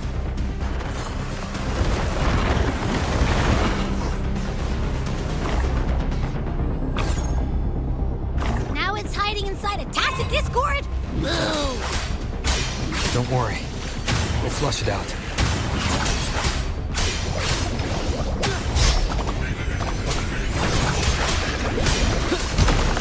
The wicked will face waves rise. Judgment strikes! Annihilation! Bad timing. Great, now it's found another one to cling to. Your hide-and-seek game is over. Time to finish it. Annihilation! The wicked will face judgment!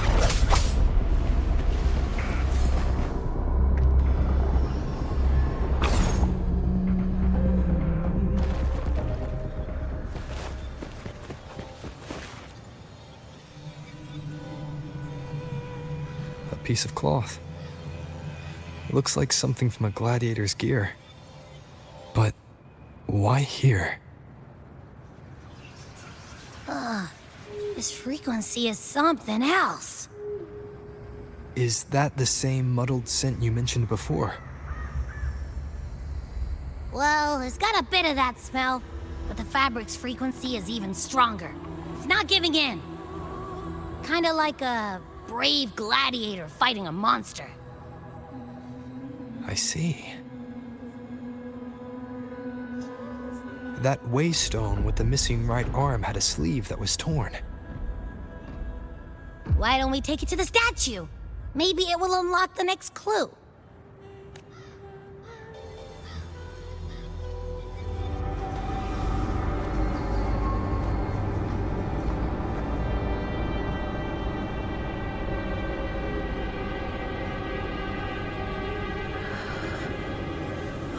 meant to become the one true Ephor of Septimont. The one to end the unending tragedy of your people. Is that not your true desire? And yet, you remain but a fragile mortal, unworthy of the greatness you seek. How can such a weak soul claim its place among the gods? Deny it not, sweet child. Your heart is bare to us.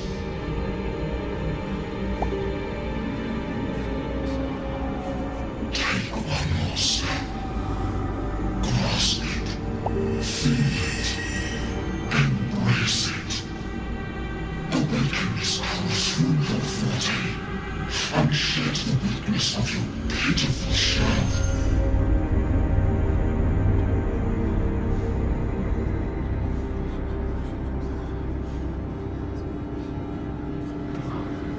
Come to us.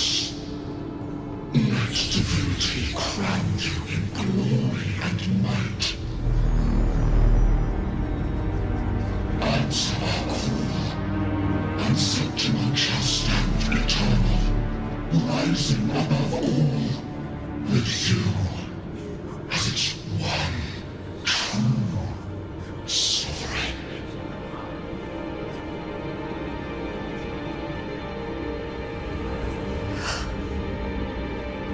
Angel.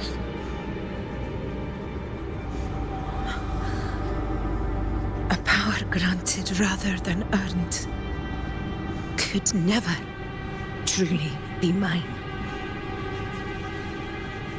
If this power strips me of my will, how can I be sure where my sword will strike?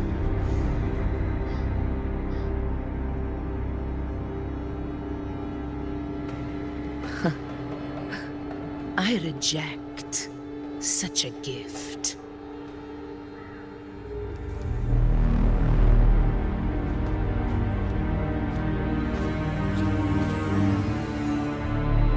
Augusta, I've got a lead.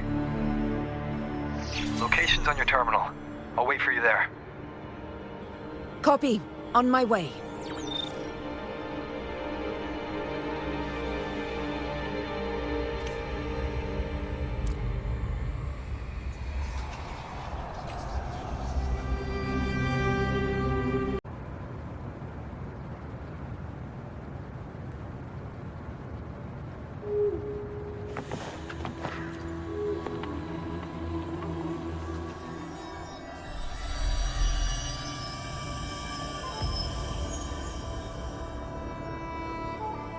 The clash of battles long past is proof of my unyielding will. Travelers who have braved the path, press onward. Step into the dark, where forsaken truths and forgotten words slumber.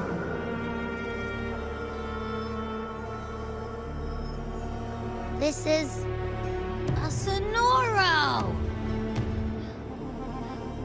Ah, the muddled smell makes sense now. A gladiator who fought the dark tide in Murmurstown to his last breath. His frequency still lingers to carry on the fight. Thank you for showing us the way ahead.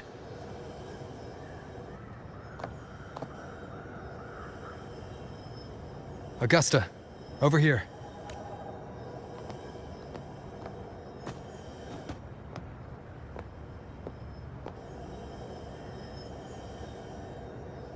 Is this a Sonoro?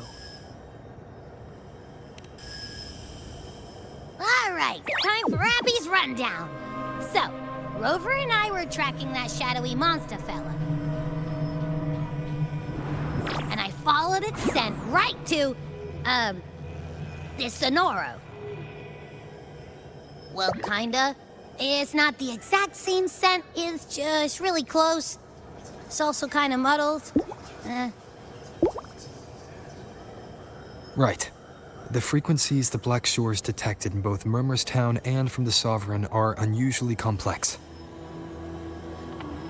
To track the Sovereign, we'll need to help by isolating a pure dark tide frequency. I wasn't sure where to start, but Abby's been a big help. Don't mention it. Easy peasy lemon squeezy. I assume this is your Echo friend, who saved us in the Asphodel Barrens. You have my gratitude. No biggie.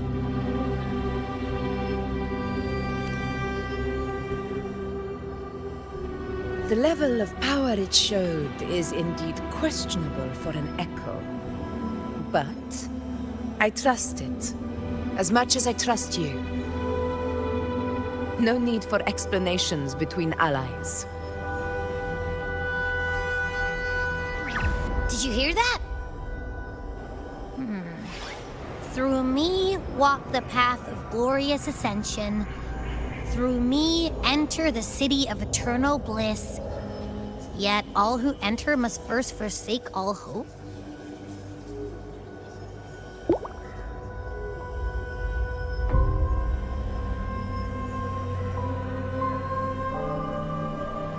Sounds like a song. Those lyrics are pretty intense, though. Sonoro, what do you want to show us? Let's enter it.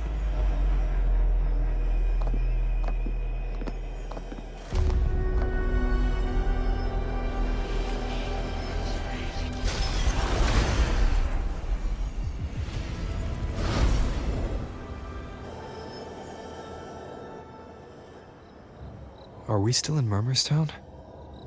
No. There are small differences. This is Murmurstown, only from the past. It was once called Fabianum, the town of gladiators, visited by Fabius, the hero of heroes. But the dark tide claimed it in the end, leaving behind a scar Septimont will never forget. Augusta, look over there. Are those lingering frequencies from the past? Let's follow them. It might lead us to more answers.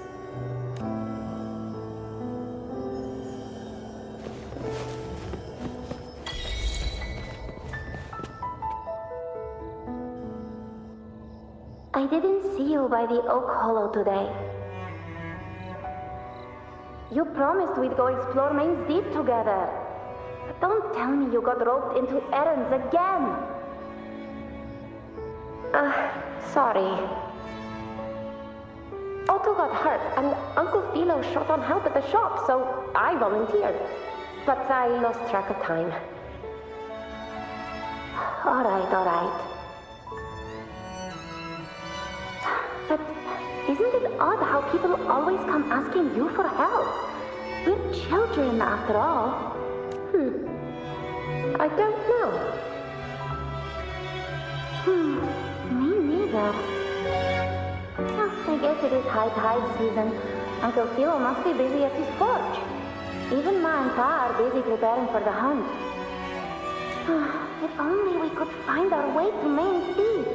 Maybe we'd hear the hero of heroes whispers and gain a mighty resonance, just like in Grandma Rosa's stories.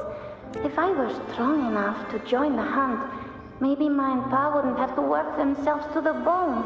You're strong to me, Angel. Sometimes I wish I could be as strong as you. I don't think I've ever had your gifts.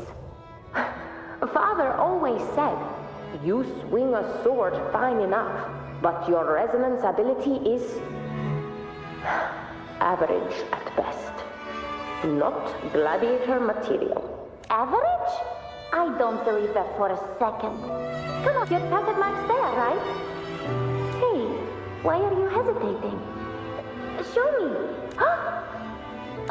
This is... I'm going to Uncle Philo. This is obviously from his forge burning you. It's not his fault. I was just being careless. I asked to borrow some of his old rusty swords, and if I worked fast enough, he'd let me. Grandma Rosa said, you need 2 lives to reach Main's Deep. We don't have our swords yet. We're missing a life, so I thought if I could get us some... Ah, not this again. You really can be a handful sometimes. Yes, 16 years ago.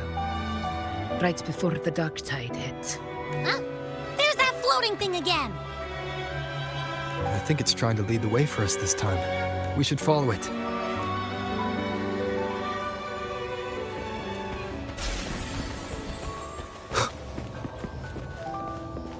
It's hovering by those phantoms.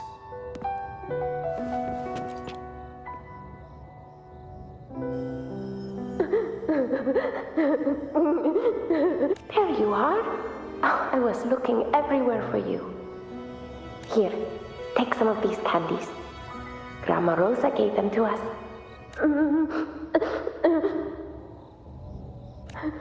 Hey, do you think what Grandma Rosa said about Main's Deep is real?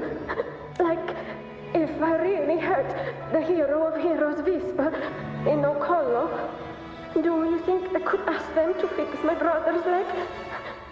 With the resonance ability that powerful, maybe he could get better, just like how he was.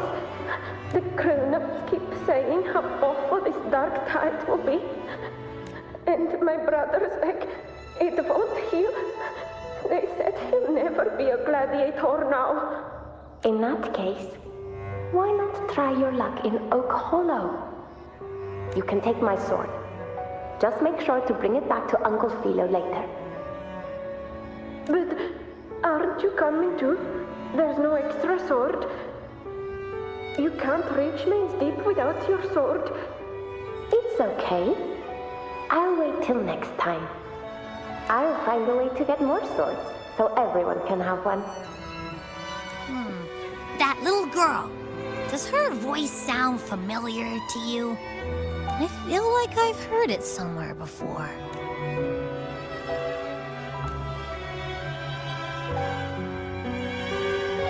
We've got no other leads for now. Let's check it out. More phantoms of the past. Oh, look over there! I see it!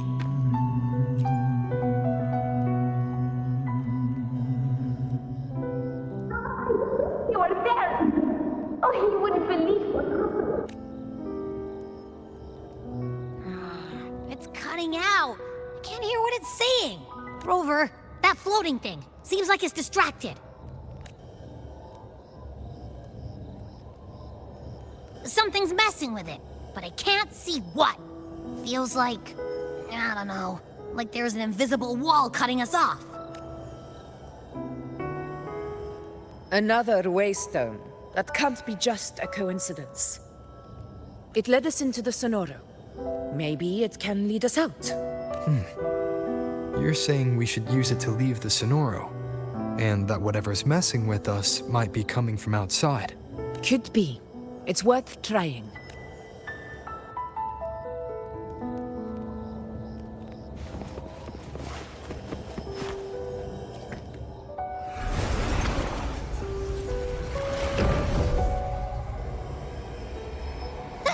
Can't believe we actually made it out. More hollow figures. Really was that. Don't worry. Leave them to me.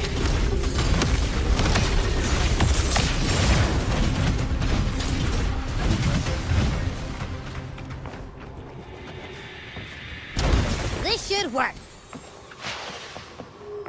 All right, team. Let's head back to the Sonoro.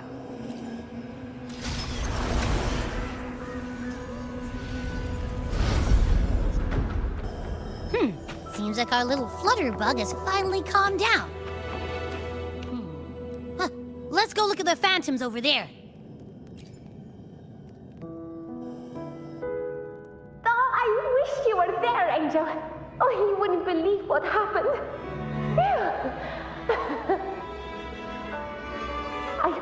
I only ran a few laps with Edric, and guess what? He got so dizzy he tripped over his own feet and smack! Chipped a tooth!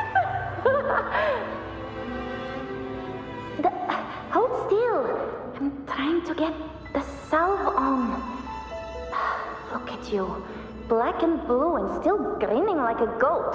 Alright, out with it. What do you do to that thick-skulled Emmerich this time, huh? You're hurt pretty bad. Guess that means no Oak Hollow then. Not that it matters. I bet there's still nothing there but moss and mud. He was picking on the little ones. I couldn't just stand there and watch. So I told him, learn how to kneel before asking others to. And that's when he snapped. Couldn't beat him, but still threw down. That's just like you. By the way, I heard things aren't going too well at the Hunter's Den. Ma and Pa haven't come home in days, and the whole town is holding its breath. We ought to return those swords to Uncle Hero too. Anyway, Main's Deep will have to wait a bit longer. It's okay. We'll go after the high tide passes. Really? Thought you'd be storming around about it. What if the whispers are real? And the great resonance ability too? Maybe that's how we end up heroes of heroes, both of us. A hero of heroes. That's still what you want, isn't it? It is. I think everyone in the village wants that. The priestesses say that once you become a hero of heroes, even the dark tide won't scare you. Makes sense. Not just any hero, but the hero of heroes.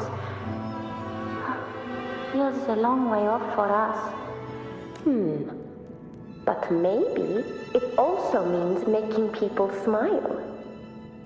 If the dark tide disappeared, everyone would be happy, right? That sounds too easy to be true. But if that's all it takes, you've done it already, Augusta. But skip Emmerich. Making a louse like him grin shouldn't count.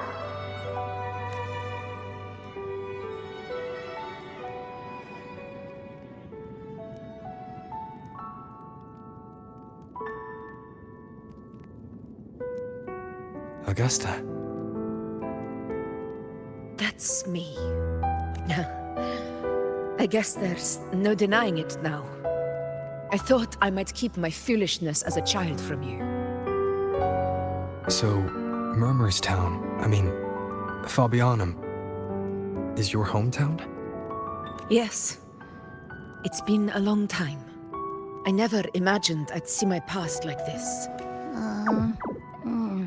I'm curious. About Main's Deep and the Oak Hollow? Yeah.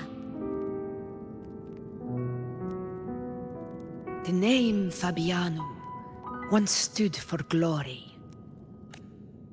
As Septimont's front line against the Dark Tide, it held the honor of receiving legends, like Fabius, Attilius, and Valeria. Perhaps that's why Hero of Heroes' tales always lingered here. The most popular one was the tale of a great journey to Main's Deep, the ruins of an ancient civilization.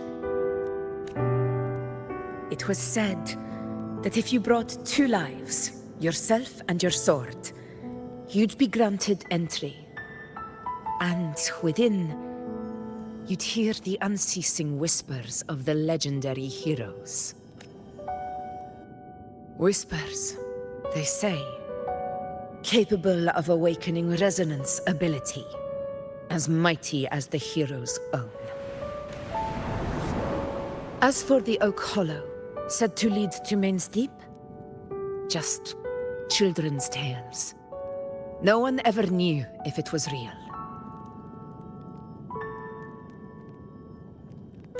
But Fabianum never found its hero of heroes. Ever since then, the name was lost, replaced by Murmur's Tome. A scar that Septimont refuses to face. The whole town held out until the very end, yet no aid ever came from the city of Septimont. Later, I heard from the senior gladiators that on the very morning Fabianum fell, most of the Senate lords were still sound asleep in their warm beds. It wasn't the dark tide that doomed my hometown, but those in power who were blinded by greed and failed to act.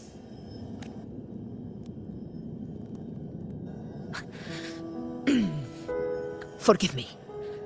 I let my emotions get the better of me.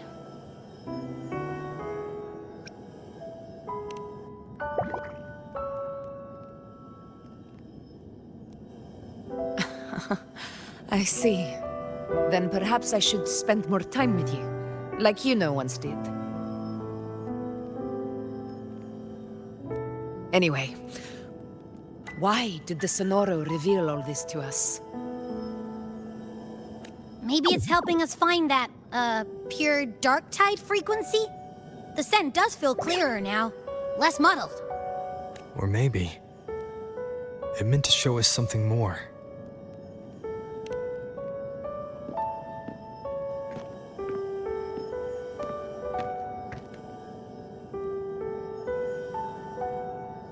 A soul who endured the dark tide's corruption and still fights to speak the truth. His spirit deserves to be remembered.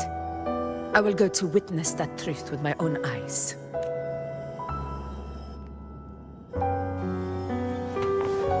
Those phantoms ahead. It looks like they've lost control.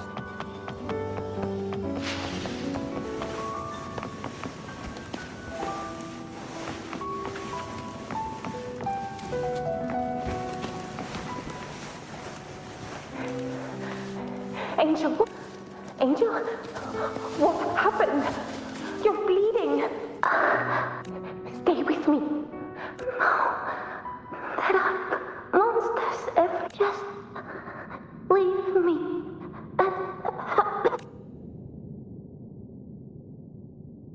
Huh? It stopped again! I don't hear anything. I remember being trapped inside with Angel. If it hadn't been for a brave gladiator stepping in and fighting them off with his life, none of us would have made it. Perhaps we recreate what happened back then, to stir the phantoms. We defeat the tacit discords, just as that gladiator did. But they're just phantoms. How do you fight something that's not even real? Again, we'll fight them outside the Sonoro. All right, the Waystone! Stay behind me. Honor cannot be separated. Tacit discord! Over there! Time to work.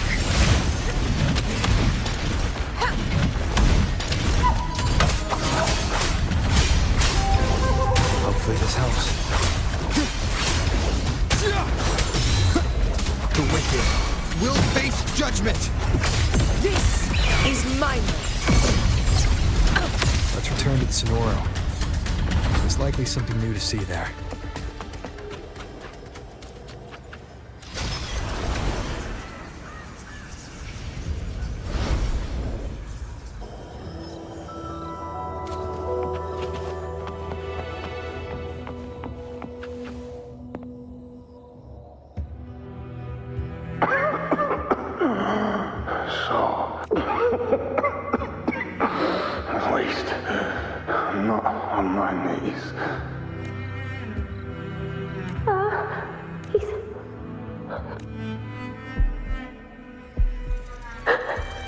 Thank you.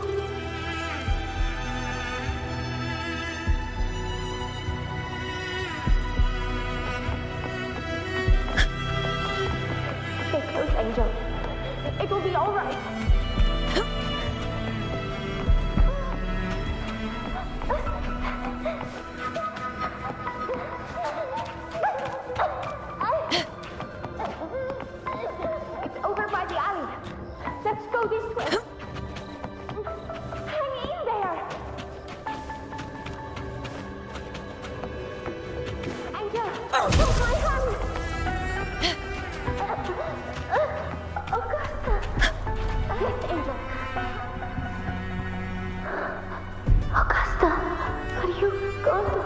face it up. No, don't. Just come with me. I promised I'd get you out of here. No!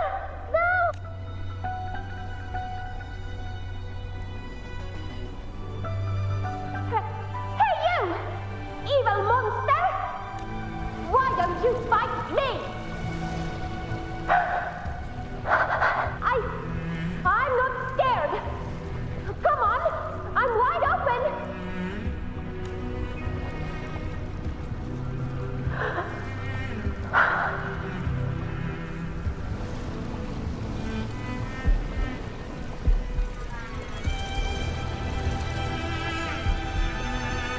Don't look away.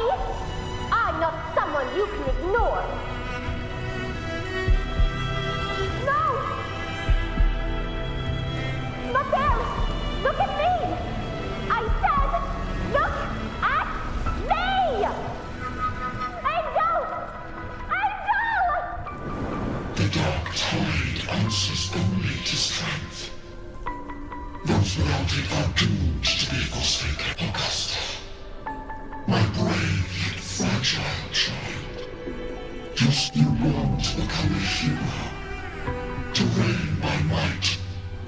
But tell me, can the throne of glory be claimed?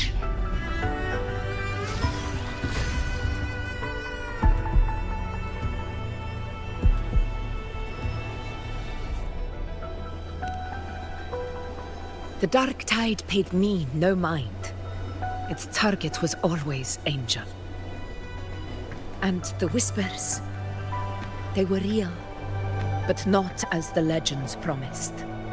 What I heard were words of cruelty. None of it matters now. Those things belong to the past. I was a reckless child. A hatchling, flailing with a sword I could barely hold.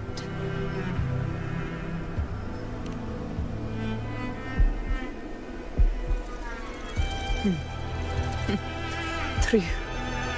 Though back then, I didn't really have a choice. This is Septimont, the place where ideals bow to strength. As a child, I had no desire for power.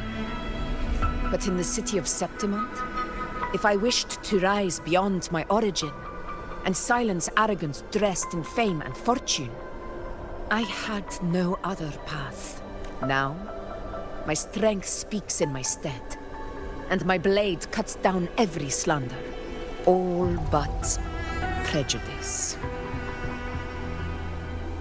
I know well what those parasites in the Senate are plotting.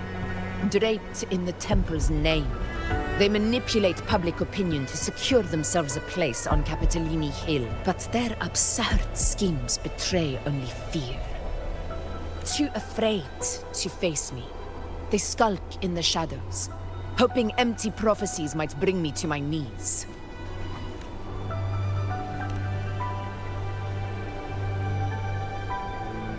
It's not about belief.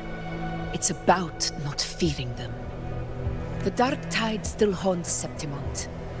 People live in terror of losing their homeland again, and so they cling to the hope of a hero of heroes. As Septimont's Ephor, I must stay strong and answer their call. A ruler has no right to falter. If my resonance ability raises doubts about my right to rule, then let the true hero of heroes step forth and challenge me. And if none appear, I will decide whether this title is worthy of the weight of a ruler's glory.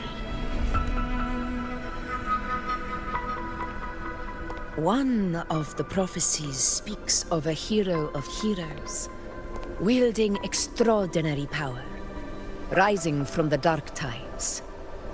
As I see it, you, Rover, fit that image well. Should it be you? I would gladly accept your challenge. A person of immense strength is either a nemesis or a kindred spirit, both of which are intriguing to me and my blade. Me? honestly, the thought never crossed my mind. From what I've seen, being a true ruler isn't about having immense strength, whether that's a powerful resonance ability or sheer might. I've met people from Huanglong to Renacida who live with real integrity. Their skills and backgrounds were all different, and none of them were perfect.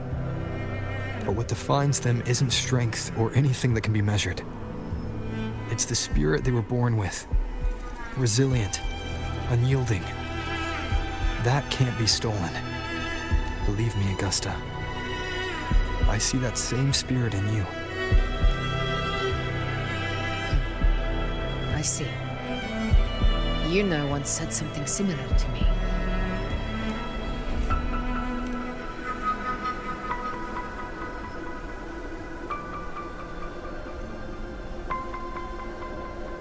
What happened within the Oak Hollow remains a mystery. All I know is, when I found her, her resonance ability had grown immensely. So powerful that even the Dark Tide could not withstand it. But she failed to control it. I could do nothing but watch as she transformed into something no longer human. After that, I never saw her again. The Dark Tide occurrence 16 years ago. Its frequency must have been more stable than it is now. And maybe this is the truth the gladiator spirit is trying to share.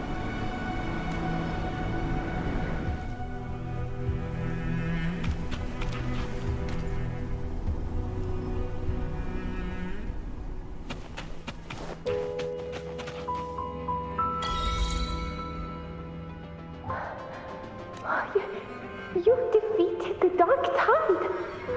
That's incredible! And your wounds? They're gone!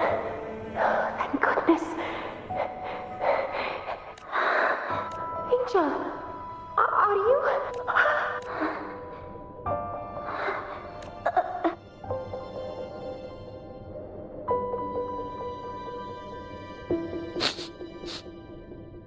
It's that smell, Rover! The truth. The Dark Tide. Are you certain that's what we're looking for? How could Angel be carrying the Dark Tide's frequency? If anyone can sniff out the truth, it's Abby. But just to be sure, I'll send the data to Buling once we're out of here. The Black Shores will give us an answer. All right.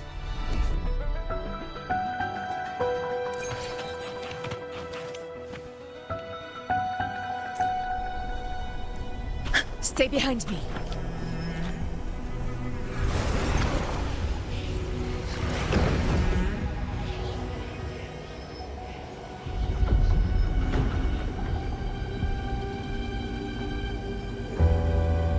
It's all done, boss. Tethys ran the data through a couple filters, and we've zeroed in on one spot in the hunting grounds. Pretty sure that's where the Sovereign's been hiding. I'm sending you the coordinates now. So, the frequency we collected really was from the Dark Tide. Yeah, looks that way. But this one's weird. It feels still, like undisturbed water.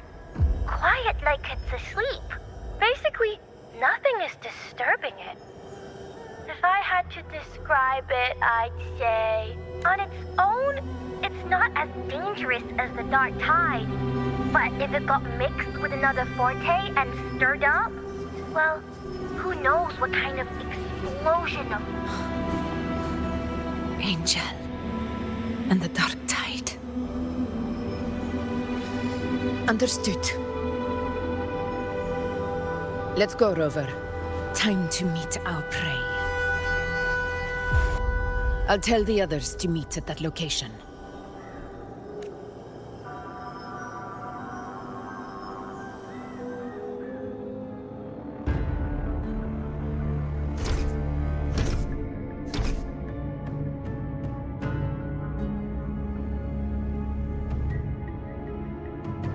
Please hurry, everyone.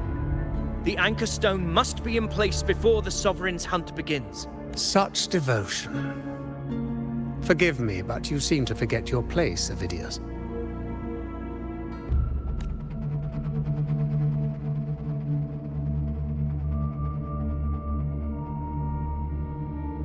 Is that so?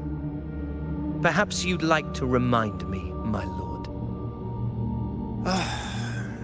You must be aware of your rather underwhelming performance during the Tyrannos hunt. The Senate's patience is not boundless. It's reserved for those who deserve it. Unless you can present a triumph to match your exploits in Main's Deep, we'll have no choice but to reconsider. Wake up, Avidius. Isn't Murmurstown the very place where your glory began? That, Avidius, is your true arena. Yet here you are, entangled in Augusta's petty concerns, when you could be seizing something far greater. How very amusing, Lord Falco. You seek a ruler strong enough to lead, yet pliable enough to be led. You'd have better luck finding a needle in the sea. Were I in your position, I'd keep my mouth shut. If Septimont falls, so will your ambitions. And allow me to remind you. I entered Main's Deep because I had no other choice, and my duty as a gladiator demanded it. The blood I shed, the blade I wielded, these were proof of loyalty, not entertainment for the lords. If that's how you see it, then perhaps it is I who should reconsider this alliance. How dare you? Ha! Got some grit, eh? Haven't let ambition cloud your mind. I like that. Falco, what are you...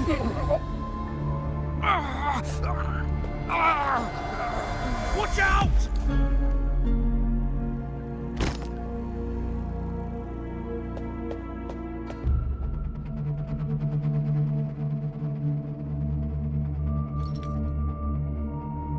He may be under the Hollow Figure's influence. Judging by his behavior, the Dark Tide has already corrupted his mind. The Anchor Stone is nearly in place. Sir Hercule, would you please take Lord Falco to rest? This isn't far from the entrance to Main's Deep. I remember finding Mizona nearby. It's a herb that helped my companions and me resist the Dark Tide. Lord Falco has paid for his pride. But as a former hero, he deserves a death free from the Dark Tide's torment. I will do what I can to help. Sir Hercule, please look after him. I'll bring the herb back. I promise it won't take long. Don't worry. All right. You go do what you believe is right.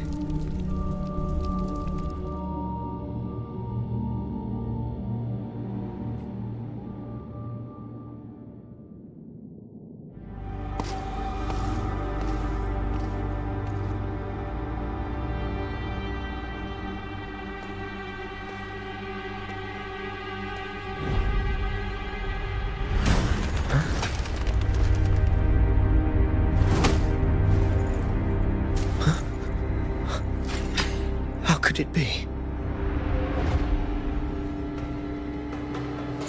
No. It must be the Dark Tide's illusion.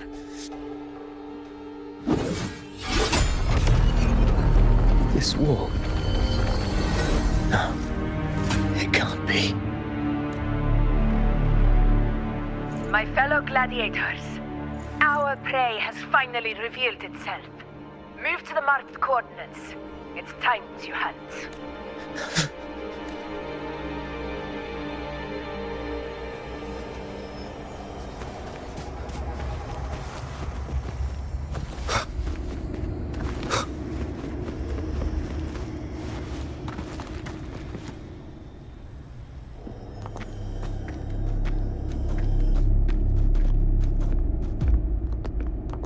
This is the place! The smell's getting stronger!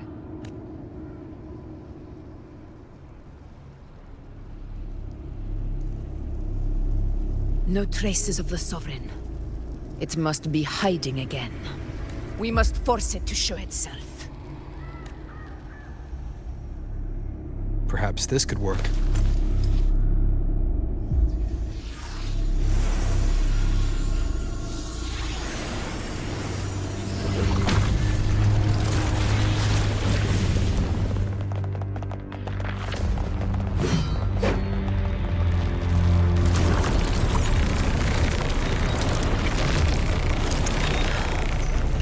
Over there.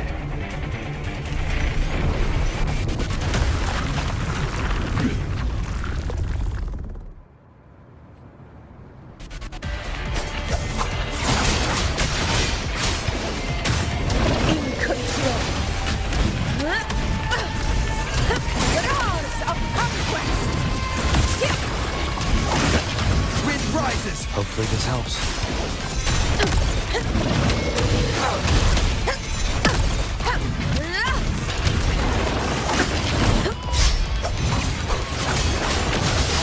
One more time.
Yeah.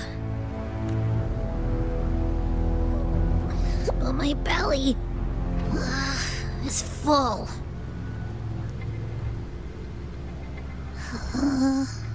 I'm so tired.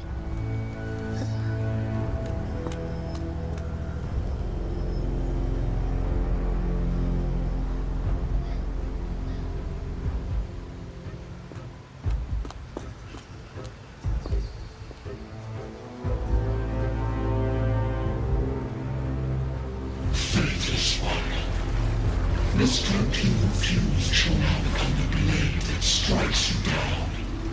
To spawn a divine gift is to invite consequence.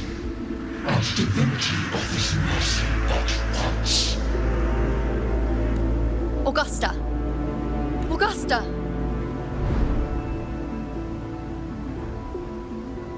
Iuno, No. It can't end like this.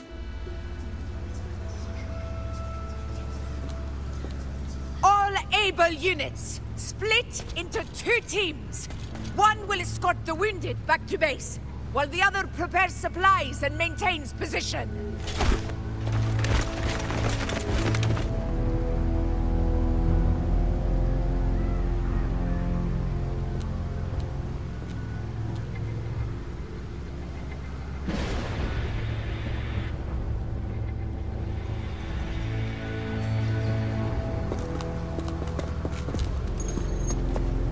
What's going on? I got a bad feeling just now and Texas won't stop pumping out alerts.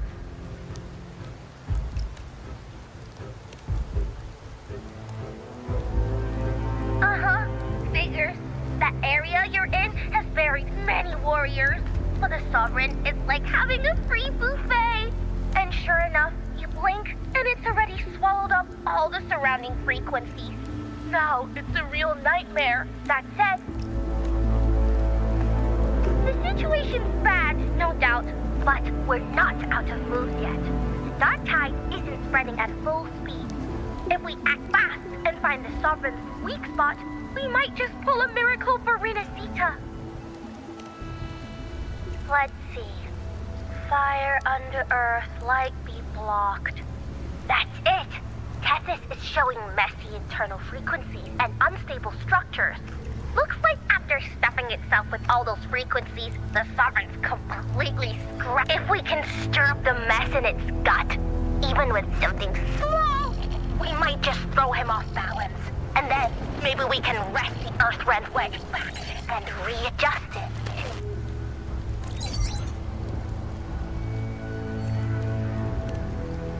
Terrible timing. Is there any other way to reach her?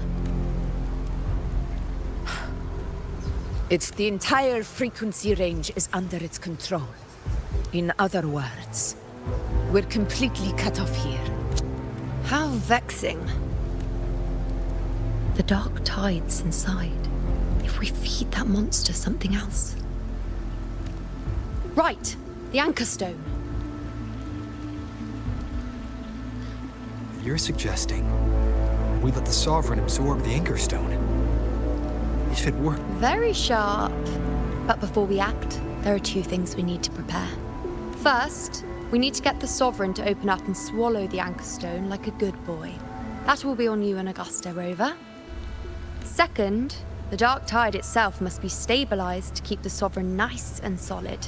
My job, naturally. No one else is fit for the task. No.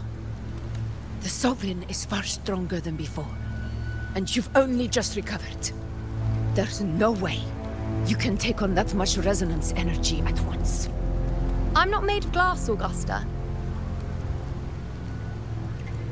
I am Iuno, the most gifted priestess Septimont has seen in generations. If anyone can hold back the dark tide, it's me.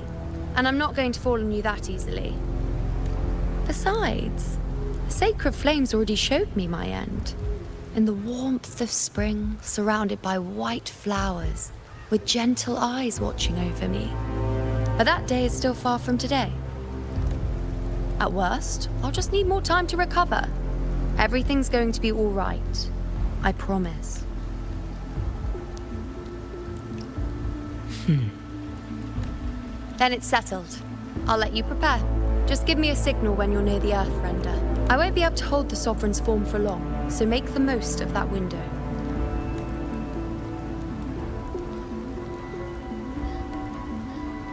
Did you forget anything?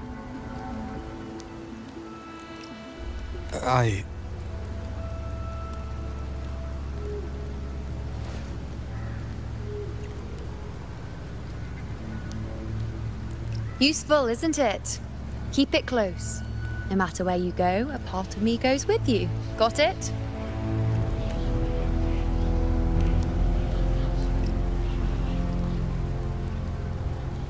Since I've given you a tool so practical, I'll ask something in return. Just one thing.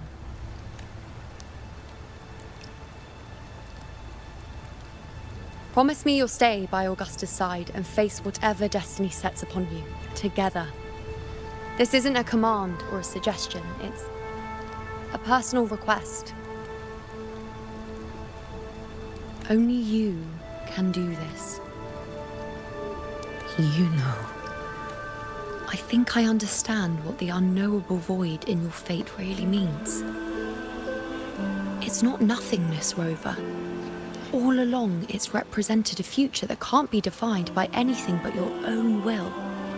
As long as that void exists, you control your story. Your existence is the meaning itself. So please, support Augusta with everything you have. I've seen how much she trusts you. So trust her in return. No matter what happens, you are not to doubt her in the slightest.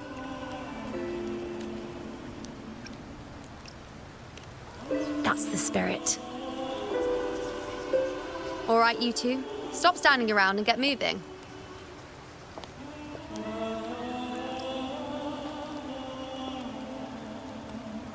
The sooner you settle this, the sooner I get to leave this boring place. You know, One last question. For someone without an unwritten fate, is it true they can never break free, no matter how hard they struggle?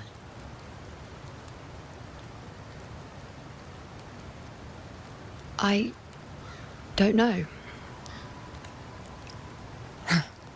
That's all right.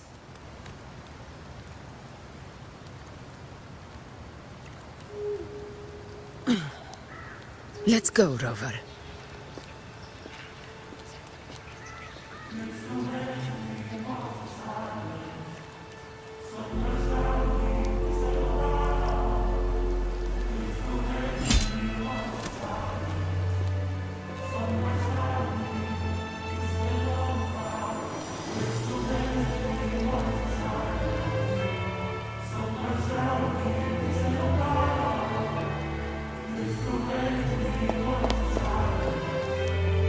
Wait, Augusta!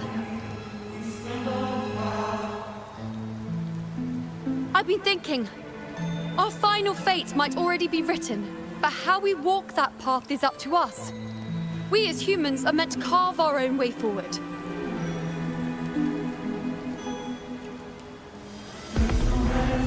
If we can't rewrite fate, then we chase it, outpace it.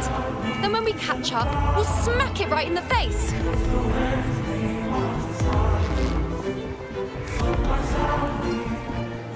Don't forget what you once said. A ruler assumes their place by accomplishing the impossible for their subjects.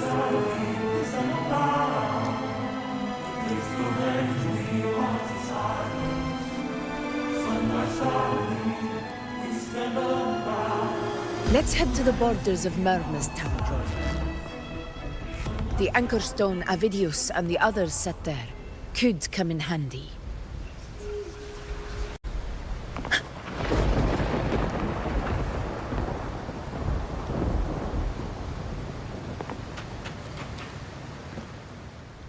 Oak Hollow. I saw it. Mains Deep. It doesn't exist. Is it? But my memories.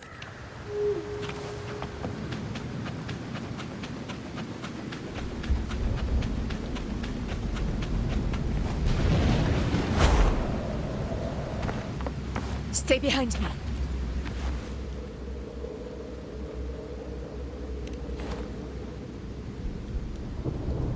Here.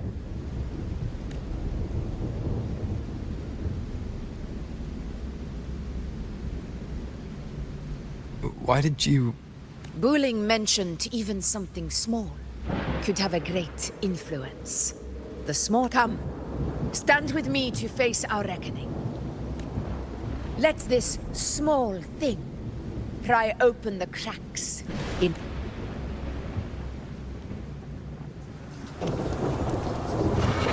Leave it to me.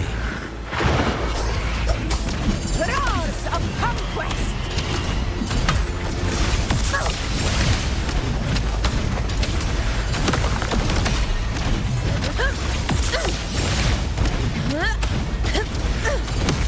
In control.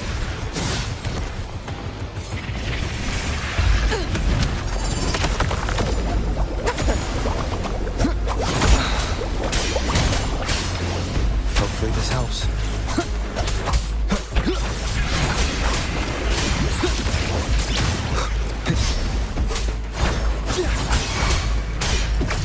This is mine.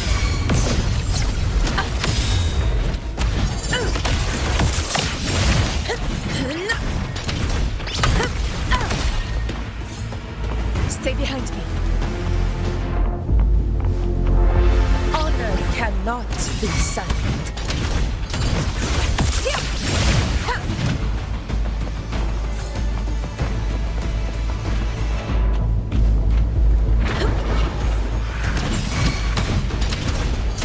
Wind calls, waves follow.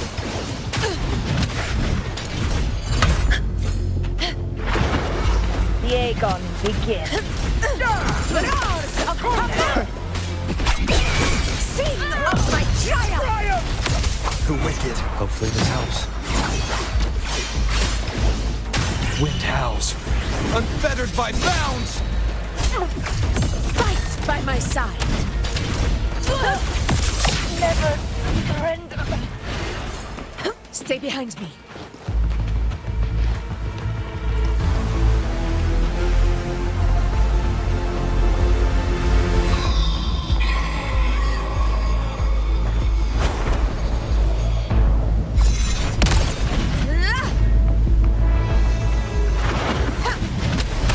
In control. Stand tall before the eternal sun! Here, one strike is enough! Unmatched!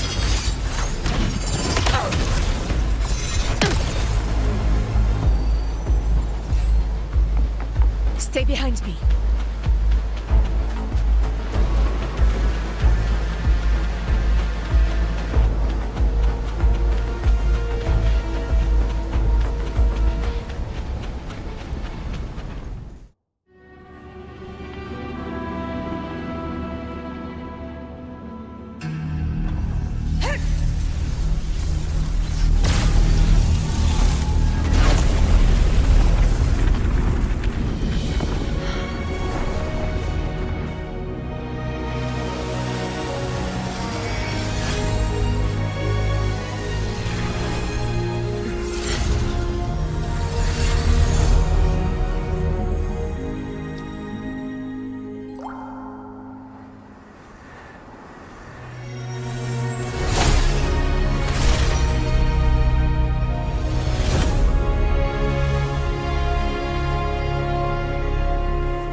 Go chase your fate, Augusta.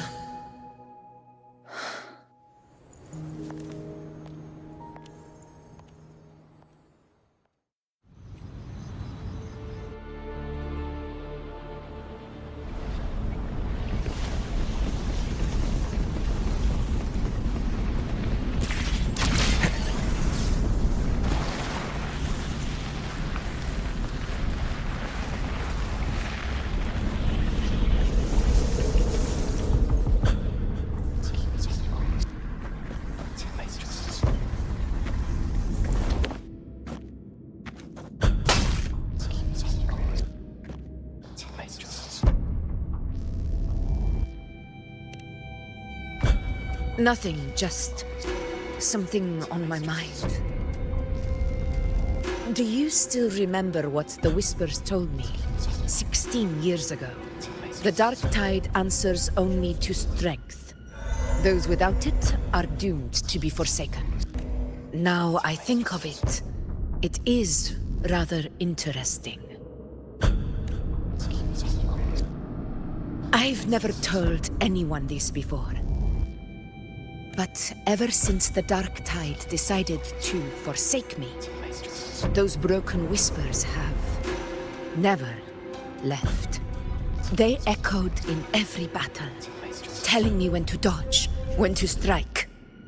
But with each opponent that fell, the whispers began to fade, until I became the Ephor. That's when they returned, louder, never giving me a single moment of peace. I tried to shut them out. But every time I strayed from their guidance, fate would strike me down in the cruelest of ways. I thought I was the master of my fate. But the truth is, they always knew the path better than I ever could. The old prophecy about Reguna, that they once whispered to me, has come true. Now, it is time for me to put their power to the...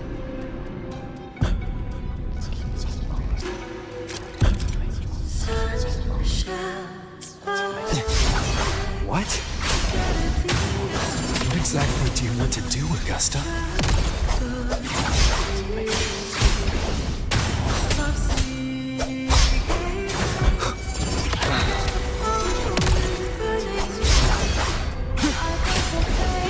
The wicked wicked will face judgment. Waves rise. Judgment strikes!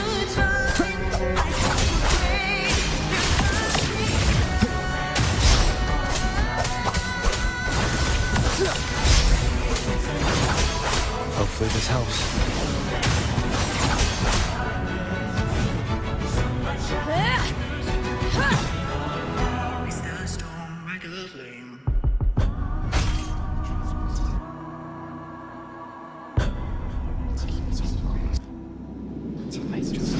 One of the prophecies speaks of a hero of heroes. As I see it, you, Rover, fit that image well. As long as that void exists, you control your story. Your existence is the meaning itself. So this is her plan.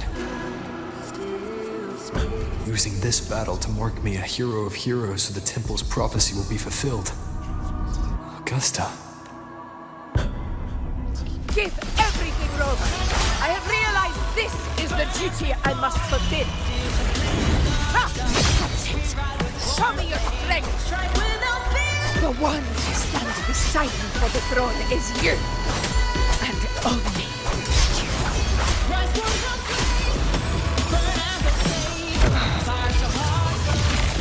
The wicked will face judgment. Wind howls, unfettered by bounds. Wind rises. Hopefully this helps.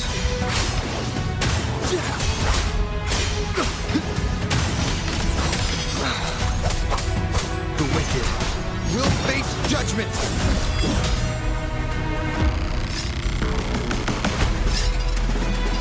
You still have a chance. What did you take for this inhuman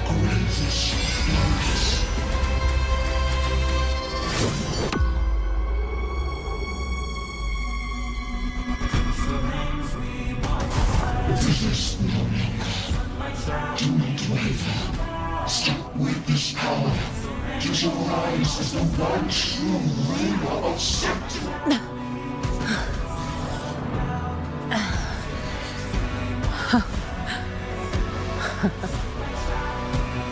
You proved the prophecy true. So why now? Why this sudden? Unless I was your target all along. Answer me. Who are you? And what did you do to Angel? How foolish, Augusta. The will of the divine is not to be questioned. Alas, no hesitate.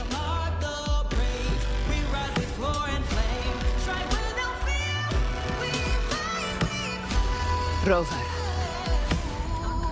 what is stopping you from being Septimont's hero of heroes? You, the unwritten one, are blessed to shape your own fate. And I must walk my own path as ruler. Go, fulfill the prophecy that was always meant to be. I give my blood, so that the true hero may rise.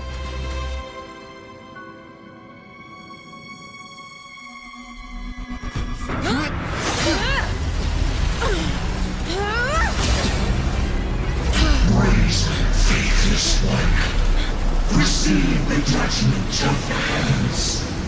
The sacred crucible shall reshape your soul. Fool. I already said Raguna's divinity didn't get a seat on the ship.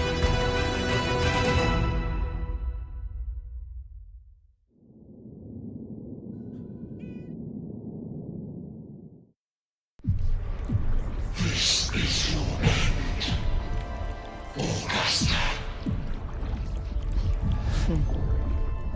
But we're not done just yet. Insolent heretic. Very well.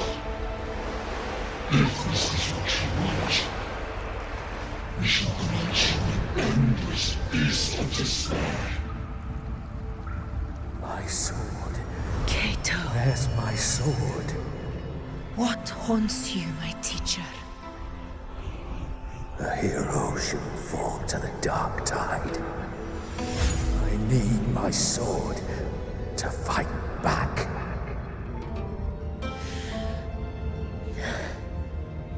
Please, take it.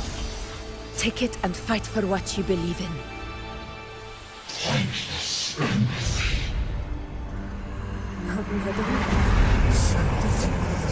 Let's go. I'll go first. Please. I'm begging you. Your blood. Your flesh.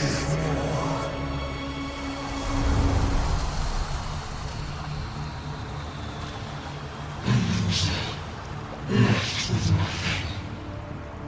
Doomed like a speck of dust. The throne of glory will never be claimed by the weak. A loser. Left with nothing.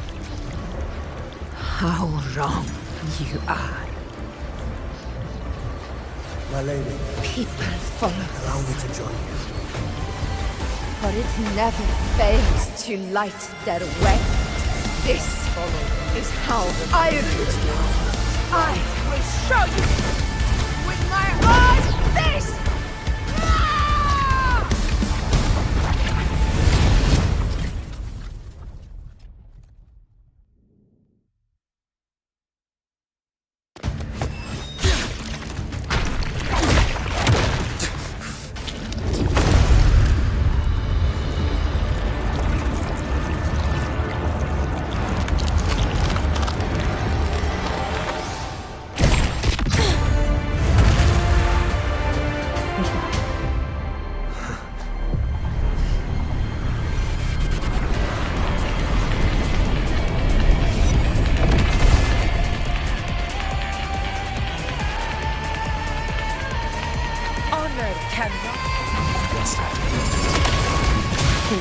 Again, my friend. It seems my will won't let me miss a chance to fight side by side with you. Come, Rover. I've been waiting for this moment.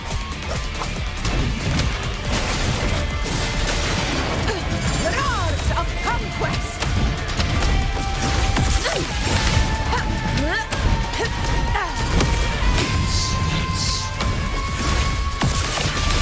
In one strike! Wind calls, waves follows. Annihilation!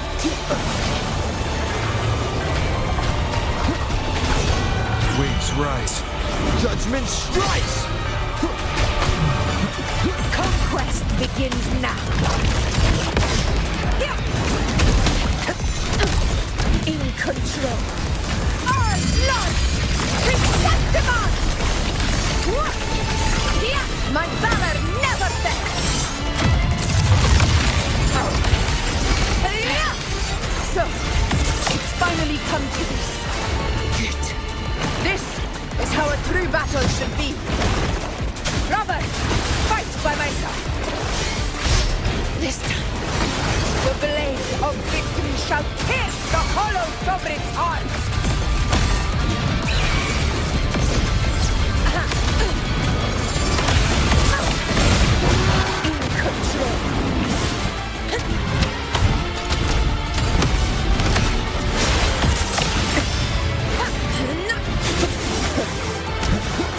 Hopefully this helps. Wind howls, unfettered by bounds! The wicked will face judgment! Fight by my side! Undying glory! Healers live! Winners win! Here, one strike is enough!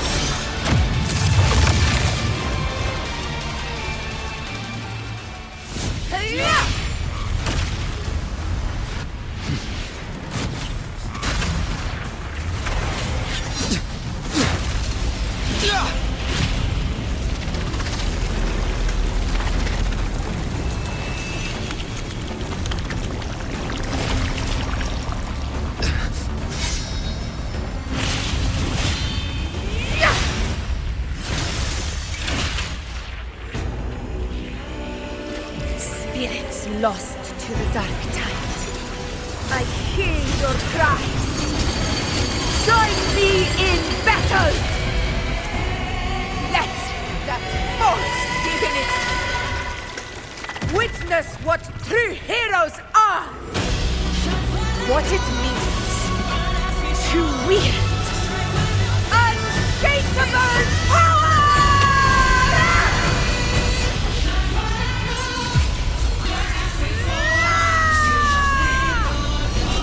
We ride with roar.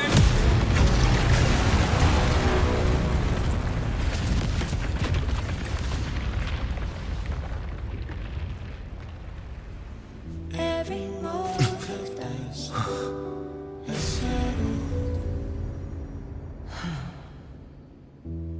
Yet May applause greet you, heroes of Septimont. In the storms are tides of blood and sand. Your sword stitches our land. So I'm standing here with the brave below. A heart-won battle, wasn't it? But to sing your song, may I be a blazing torch. Yes. It's all thanks to you, Rover. Septimont's hero of heroes. Your eternal fire. In that case, I could say the same to you. As the prophecy goes, the hero of heroes, wielding extraordinary power, rising from the dark tides. As I see it, you, Augusta, fit that image well. Extraordinary power. That's a bit much. I know my limits. But I do think I've earned that title. And it's one we could share together.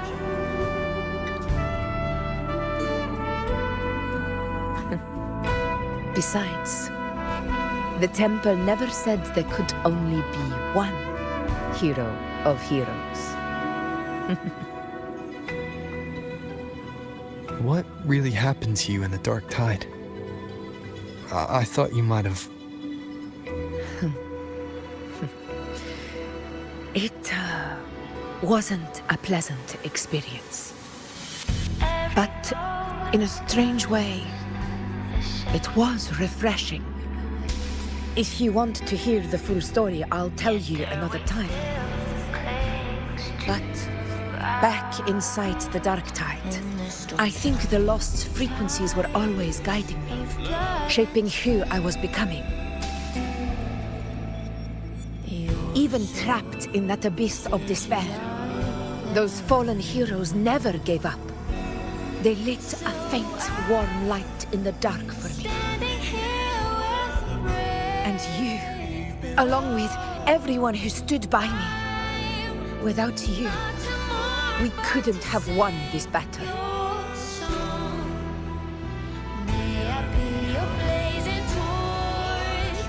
Perhaps the title of ruler is too narrow and too hollow to define the true spirit of humankind. A civilization's glory is forged by generations of brave souls. It was never meant to be one person's medal of honor. I want to ask you something. Why did you ask me to join the hunt?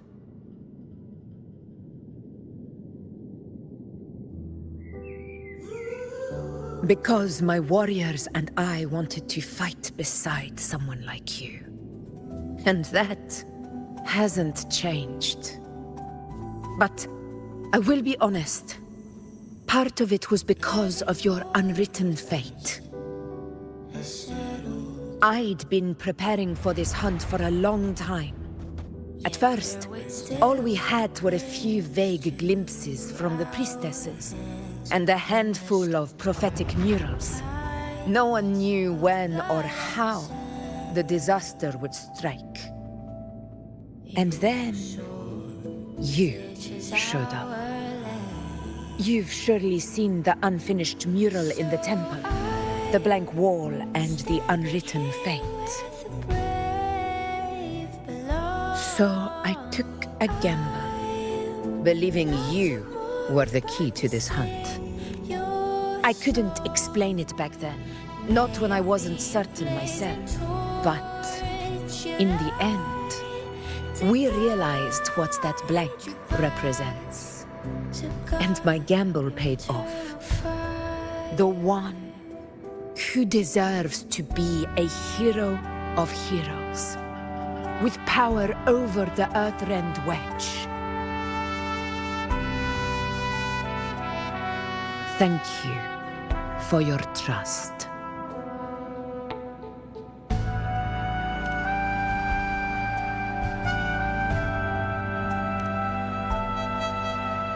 Now it's time for me to honor my promise. This is the end of our journey. The Earthrend Wedge. It hasn't been quite what I expected, but I'm very glad we made it this far together. Imperator. Go. I'll wait for you here.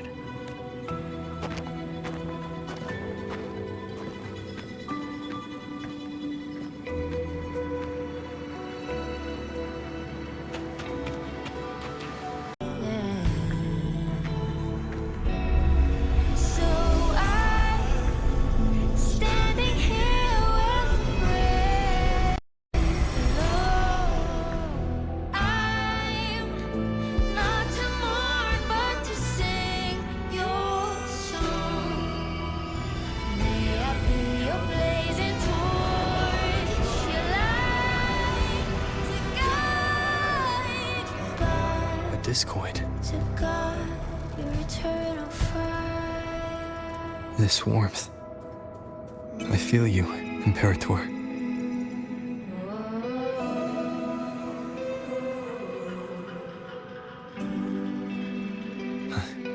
I better get back.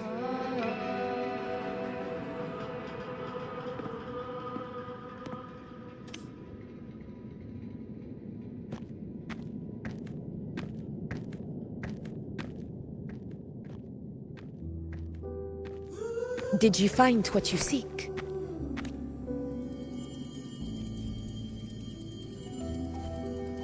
A discoid. Looks like a compass. The structure's odd. There might be a hidden compartment inside. Can you try opening it?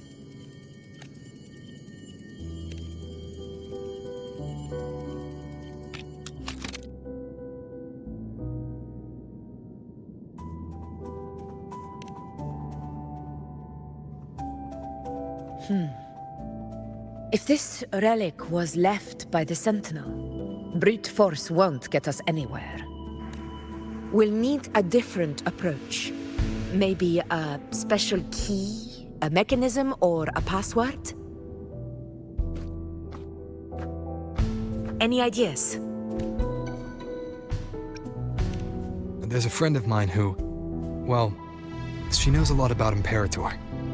She might be able to help solve this mystery. More importantly, her powers are unique. The Earthrender's holding back the Dark Tide for now.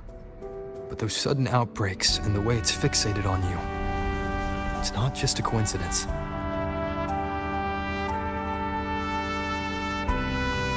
If anyone can put an end to the Dark Tide's threat in Septimont, it's her.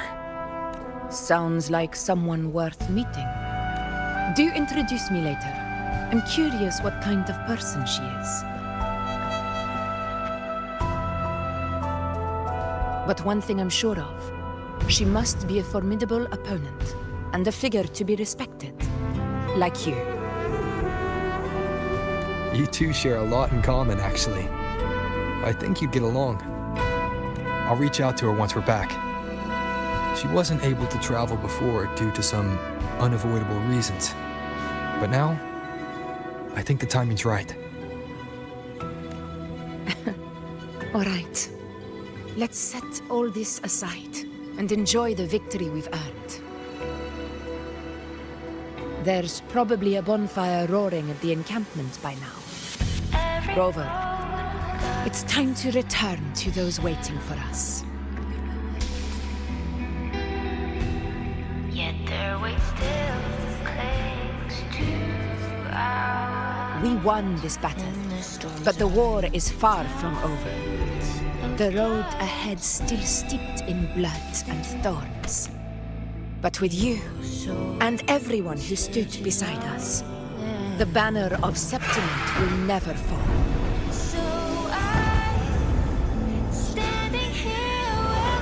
With the eternal sun as my witness, the name of hero belongs to you all.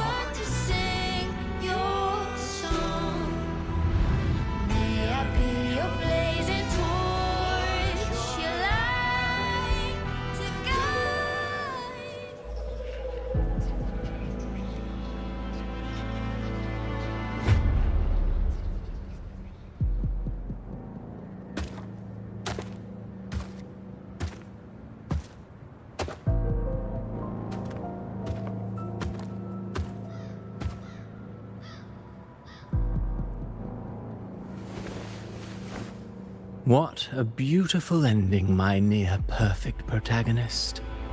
I must confess, even I didn't see this coming.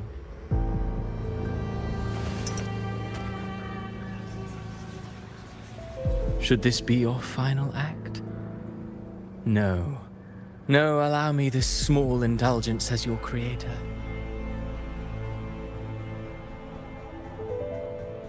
The quill of fate may be sharp and cold, but still I want to see how far the soul I created can go.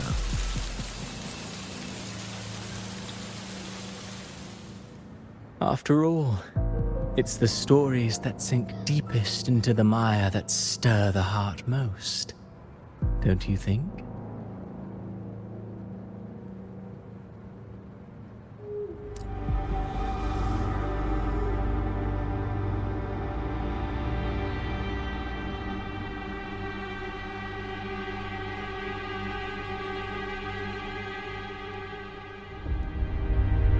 It's been a while, Rinesita. What prey do we hunt this time?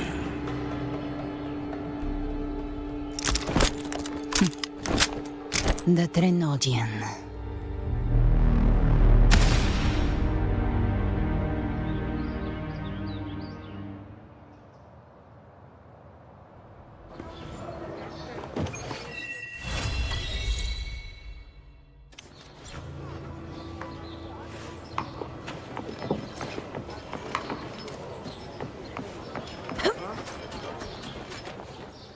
Where my blade leads, triumph follows. I will be there for everyone, as we head toward our shared future, leaving the past behind.